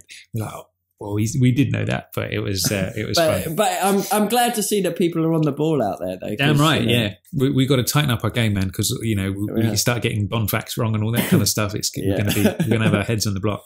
But there we go. Yeah, so there's another probably equally dirty line, but equally as good. Yeah, when he's with Plenty O'Toole back in the house and the gangsters turn on the light. He's like, I'm afraid you caught me with more than my hands up. Love it, and that's nice. I mean, that's great. I think.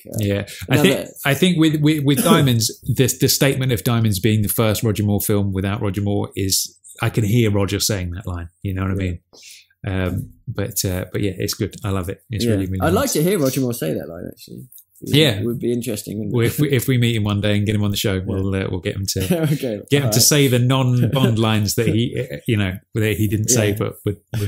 And then next up to finish up, we've got Never Say Never, and this is one from which I like from the Moneypenny scene. Funnily enough, which is obviously Bond's been sent to Shrublands to clean up because he's inundated with free radicals, and Moneypenny says to him, "Oh, what dangerous mission are you out on this time, James?" And he says, "I'm to eliminate all free radicals," as if it's a bad thing. but he's just And going she's to like, a health "Ooh." farm. Yeah, completely. Which I thought was nice. It's a nice little touch. Yeah, I quite like. That's the best bit about the Moneypenny scene. I think. Yeah. Definitely. And then the final one from Never Say Never Again is. So this one is when they're playing Domination against Maximilian Lago, and he basically says, what happens when you lose? And Bond's like, I don't know, I've never lost.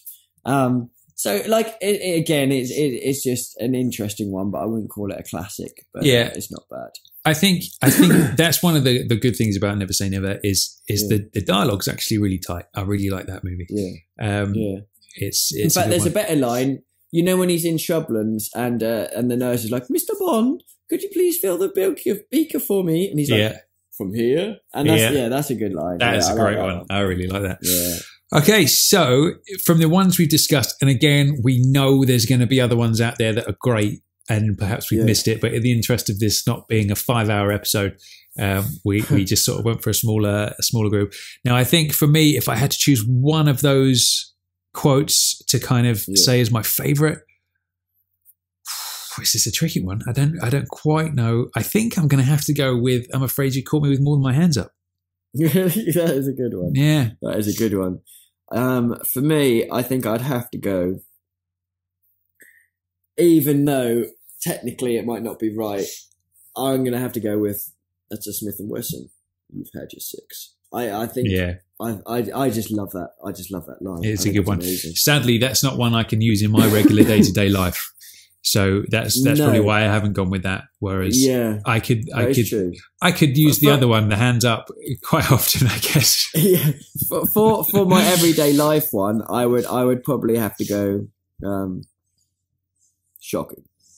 Positively shocking. I think that would be my day-to-day one. Yeah, completely. So great one-liners there. That is the problem with Bond one-liners, isn't it, though? Because if, for example, you did say a lot of these in real life, people would just think you were a complete bellend, wouldn't they? Well, I'm sure we had one of our listeners speak to us and sort of say, I can't remember who it was now. It might have been one of our interviews, in fact. Was it? It might have been Robert Sellers, I think, who said that whenever he goes abroad, he tries to say the Bond lines, not just one-liners, but lines of perhaps dialogue, but to people who know nothing about Bond. But the fact that they don't know is even better because you're getting away with saying the lines, that is true. Which is quite cool. It's almost like you made it up. Yeah, completely. Yeah. Okay, so that's where we're going to leave our Sean Connery retrospective part 1. Obviously, we're going to conclude that in our next episode. So before we go any further, you know what it's time for, Chris? Ooh, go on. What is it? It's time for Bond Facts. Bond Facts. Boom.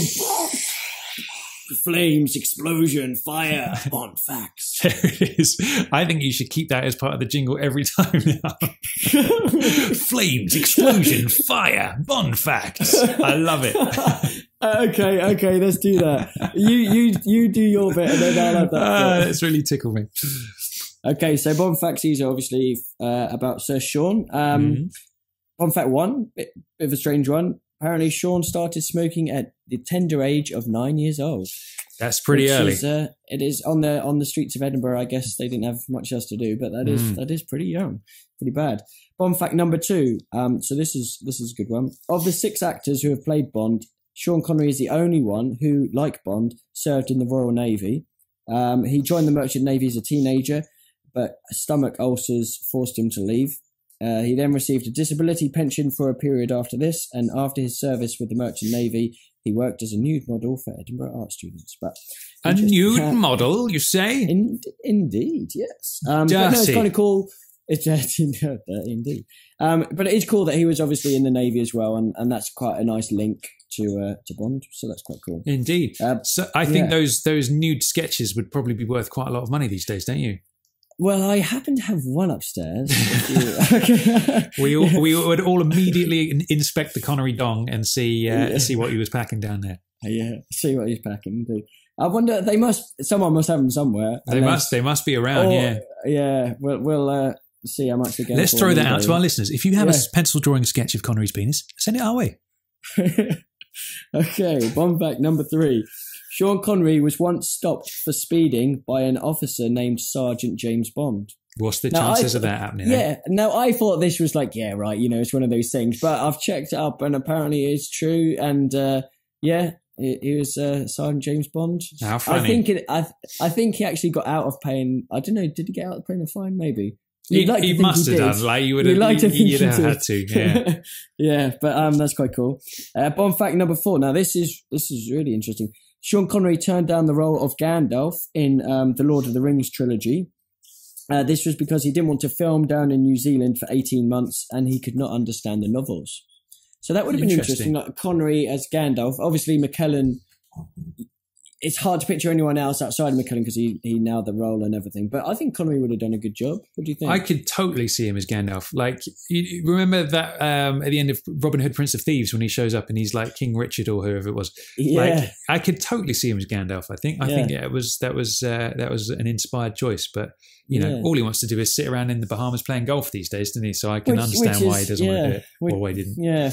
Fair enough, but that was quite cool. He also turned down the role. Sorry, Bond fact number 5. He turned down. Now this is a bit of a strange one. He turned down the role of Simon Gruber in Die Hard with a Vengeance, Die Hard number 3. Obviously, that went to Jeremy Irons, but the director John McTiernan said that Sean Connery was his very first choice for that role. Now with this one, Jeremy Irons was brilliant in that film, and he nailed that role. And I don't know, like. Maybe Connery would have done a good job. I'm sure. Well, he would have done a good job because he's good. But it's a bit harder to picture him in that role. I think. I don't know. Well, it was it's odd, isn't it? Because that was he was meant to be the brother of Hans Gruber. That was Alan Rickman in Die Hard 1, That's wasn't right. he? Yeah. So, and he was very good at that. I'm just struggling to think. I can't think of Connery ever playing a villain. He's done. He must have done some. He must have done at some stage. I just can't. Just none of them really leap to mind. But yeah, I don't know. I feel like Jeremy Irons was great for that one. I can't really see Sean doing that. I think it would be quite different had he done it. And of course, I don't know. I can't imagine Sean doing a German accent either, rather than his usual. No, and looks-wise, I think Jeremy Irons and Alan Rickman were, okay, they don't look exactly alike, but there's a bit more similarity going on there than there would have been with Sean. Yeah, absolutely. But there we are. Finally, Bond fact number 6, measured at exactly 6'2.4" back in his bodybuilding days, Sean is still the tallest actor to have played James Bond to date, with George Lazenby, Timothy Dalton and Pierce Brosnan all being exactly 6'2". I think Roger was something like 6'1.5". And I think Danny Boy, what's he? Is he 5'11", 5'10", 5'11"? I think that's still a bit of a mystery, isn't it? They don't really ever state exactly how tall he is. I think he's 5'10". I think he's 5'10". But that's a couple of inches shorter. But yeah, so there we are, 6'2". And you wouldn't want to go too much taller than that. I think 6'4" would be the limit that you'd want your Bond actor to be, and maybe 5'10" is your limit the other way. Yeah, You don't want him to be equaling Jaws, do you? In the height stakes? Exactly. Yeah, exactly. So I think that's quite a good benchmark to set. So there we are. There's Bond facts. Good stuff. Lovely stuff. So with that said, let's move on and do some Bond trivia. Obviously, you posed your question at the beginning of this episode, as did I. So let's hear yours first. Okay. So my question was basically, in which Sean Connery Bond film does he not introduce himself, i.e., I knew this one. I did well this week. It is From Russia with Love. Is it not? There is. There's in From Russia with Love. He does say he's Bond to Captain Nash. He doesn't do Bond James Bond. But he does say Bond travelling as Somerset. Oh, so you mean absolutely doesn't even reference his own name at all? Yeah. I thought you meant just doing the line of Bond James Bond. Yeah. If you do the line of Bond James Bond, then you're absolutely correct. From Russia with Love is one. There's also a Bond film where he doesn't actually reference his name whatsoever, and that is You Only Live Twice. Is that so? Interesting. Yeah. Oh, okay. So Dr. No, he obviously does it. Goldfinger, we know he does it. Never Say Never Again, he does it. Thunderball, he does it. Yeah, he sort of says Bond. So he wouldn't have said Bond James Bond in You Only Live Twice either then? No. How funny. I didn't know that. That's crazy. And You Only Live Twice is the only one that we don't see him drive either. Because obviously, a lot of the time, it's Aki that's driving them around. He's obviously a little Nelly in a helicopter, but in terms of driving something, he doesn't drive. So that's a really interesting piece of trivia. I like that. Yeah, interesting. Now, my question to you was, out of the official Bond Eon productions, which film has the longest pre-title sequence? I would have to say the one that came to my head first was basically due to the boat chase was The World Is Not Enough. And you would be absolutely correct. Well done. Now, I wonder what the shortest one would be. What do you reckon? Well, apparently, before we talk about that, the pre-title sequence was originally going to end in the office when he jumps out the window on the, and he kind of does that weird sort of parasailing thing. Not parasailing, abseiling is the word. You're thinking of Die Another Day again, aren't you? Shut up, no, get it out of my mind. And it was originally meant to end there, and then apparently in test audiences they found it underwhelming. So I guess that was the original cut of the film, and then they did a test audience and then just cut the boat chase in. It was originally meant to come in after the titles. So that's quite an interesting. It seems strange now thinking about if that had been just the pre-titles, you would have.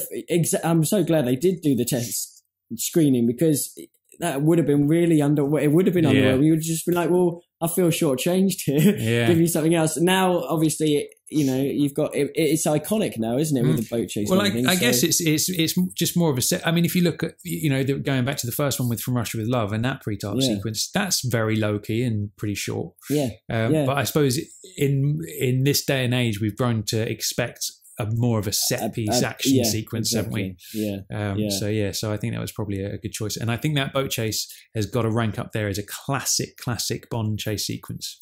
Definitely, it's great. It's great, that one. Yeah, it's a long way off before we get to review that one as well. Indeed, it is. So your thoughts on what the shortest pre-title sequence was? I think it's probably got to be one of the earlier ones, isn't it? Really? I'm sure it must be From Russia. I'd imagine. Because that's just it's probably 1 minute 52 seconds. Plus a little bit more. Maybe. So that's not bad. So now we're on to your favourite round, my favourite round, and everyone's favourite round. It might be, I don't know. It is the Guess the Quote round. Bond. James Bond. There it is. Guess the quote. We like it. I love it. Okay. So my quote from last time was, "Your incompetence would destroy us all." I don't know why I did that with my hand. That was strange. Anyway, so just adding a little bit of extra performance for us all there. Exactly. Now, any ideas? I think I know this, but I'm not 100%, so I'm just going to throw it out there. Is it General Gogol to General Orlov? You got the film exactly right. Now it's a different character, but it is an Octopussy. Then I'm just going to guess. And is it Octopussy saying it? No. What it's when they're in the Russian depository, it's Lenkin to Mishka and Grishka. So after they killed 009, but they lose the egg in the river, Lenkin, because they need to get the original egg back to design. So Lenkin goes to them. Your competence will destroy us all. So gotcha. There you go. I was reflecting the other day. Actually, my weakest area of Bond knowledge is the late Roger period. I would say that's the one I just sort of haven't. That's out of all of them. That's just the ones I'm least knowledgeable about. So you slipped that one by me. That's good. Good I'm work. Sorry. No worries. No, we'll get onto those. Do you know what though? I'm really sad to say goodbye to Sean, but I'm really excited to start Roger. Yeah, I really am. I was thinking about Live and Let Die, and I'm like, I'm buzzing. I can't wait to review Live and Let Die. I can't wait either. I think it's going to be great. Like, there's going to be a lot of stuff to talk about. It's one era ends, and there's a lot to be said about. Even with Majesties and all that kind of stuff. It's a classic era that's now over for us at James Bond Radio. But moving forward, we've got some amazing stuff to come. So it's good. I'm looking forward to the Roger period myself. In any case, my quote for this week is, when was the last shipment? Ooh, that's a good one. Any ideas? Not straight away, no. Okay. The wording is ringing a bell somewhere. Would you like me to perform it one more time for you? Yes, please. Yeah. When was the last shipment? Oh, I like this one. I like it a lot. It's good. That's really good. Oh, I have to have a little think about that one. Now, we've also had a listener quote in this week. Now, I've got to go on the record and say, I think performance-wise, I think this is quite possibly the greatest quote we've ever had. Not only us included for the listener quotes, because this guy has got the performance down so perfectly, it's almost like he's playing it off the DVD or something. It's incredible, and I laughed out loud. As soon as I heard this, I literally laughed out loud, and I loved every second of it. So this quote comes in from Mr. David West, and we're going to play it for you now. Good day, gentlemen. David West here. I'm a huge James Bond fan and love and adore this podcast. I think you guys are doing a great job. I have a quote for you, and here it is. I'm happiest in the saddle. Thanks very much, guys. Keep up the good work. So what did you think of that then, Chris? That was, it was spot on. It was absolutely spot on. Like, straight away, I could picture the scene and the character who's saying it, and the delivery was like, yeah, brilliant, superb. Top Absolutely. Marks, Dave. Top marks. I would imagine there are very few JBR listeners who didn't know who that was immediately because the performance was so good. But obviously, we'll reveal the answer to that next time. Yeah. So if people want to sort of message in on Facebook with their answers, so rather than putting it on the main homepage, it's kind of, if you sort of message us directly, then we can obviously let you know, so everyone doesn't sort of see the answers or the guesses and stuff. We don't want to spoil the game for others. So if you think you've got the answer right, then PM us and we'll let you know if it's right, and all that kind of stuff. But David West, well done. That was an amazing performance. And it was a good one. We really liked it. So in our next little segment, we've got Guess the Music Cue, which is another little quizzy round where we're going to play you a piece of music score from an unnamed Bond film, and then you can see if you can answer it for next time. So what have we got this week, Chris? So, well, I'll just go over last week. So last week's one that we played was, as quite a few people actually got, which was quite good. It was quite a little bit of a tricky one, but it was from License to Kill, and it was at the end, basically just after Bond had killed Sanchez, and he blew up. He was sort of basically looking wrecked and just resting against a rock. But the piece of music, I love it. I think Michael Kamen's score is hugely underrated, especially his full score. Not just what you get on the CD. But yeah, it's a nice little bit of music, and congratulations to everyone who got it. That was great. Well, let's have a little listen to that again, just to remind people who didn't get it. So here it is.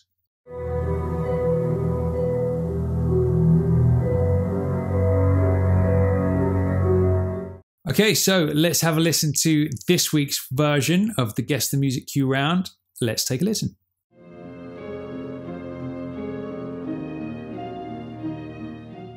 Okay, so again, I'm not good at these, man. I'm really not good at these. Like, I usually get ballpark, but the exact scene I usually struggle with. And I must admit, I'm pretty certain I know who composed it.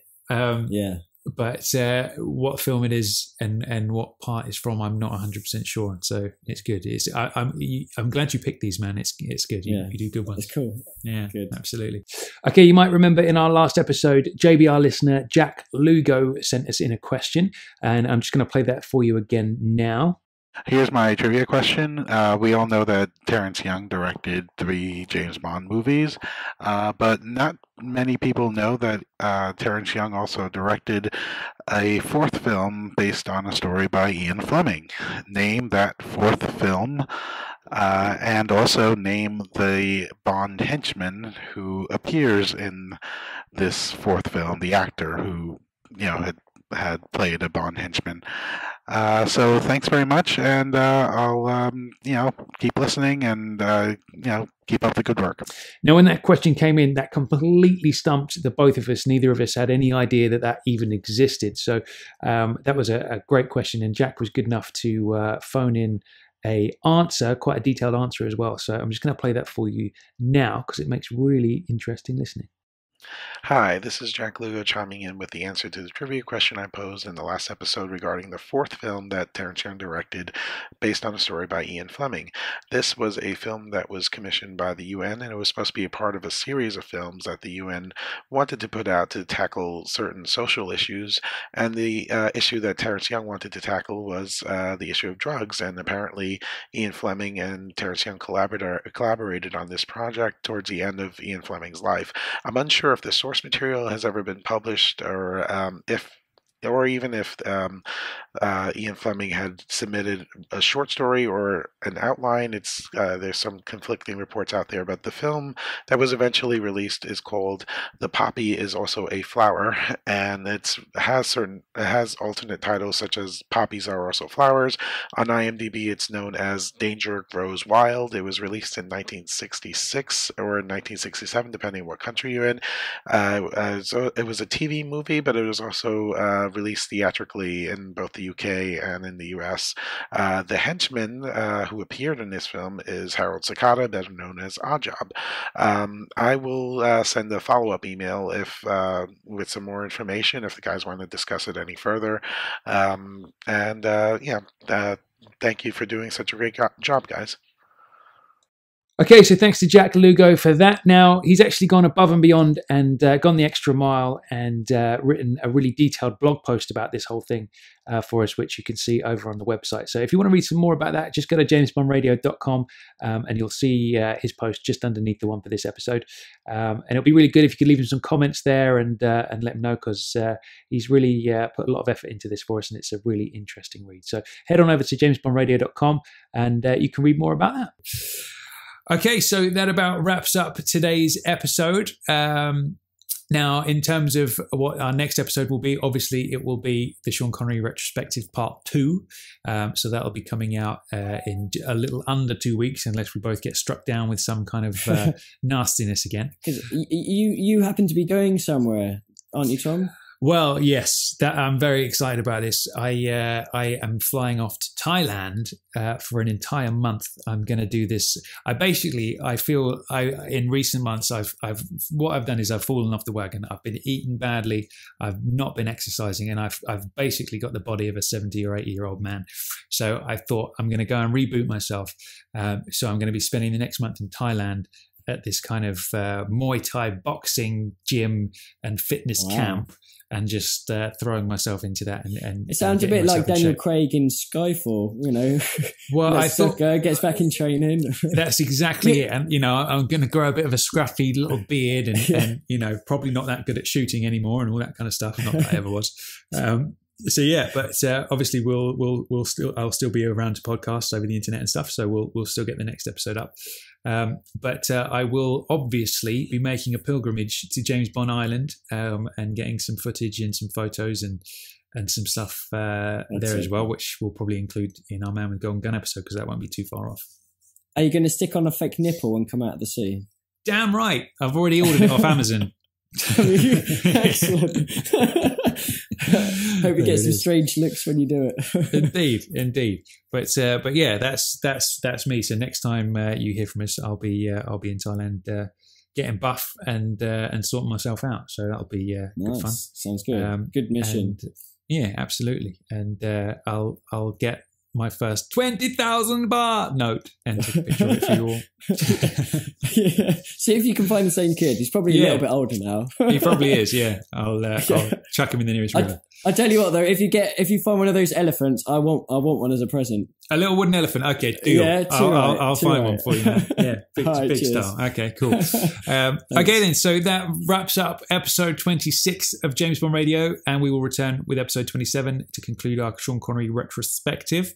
Until then, I've been Tom Sears. I've been Chris Wright. And we'll see you in a couple of weeks. Take care now. Cheers. Bye.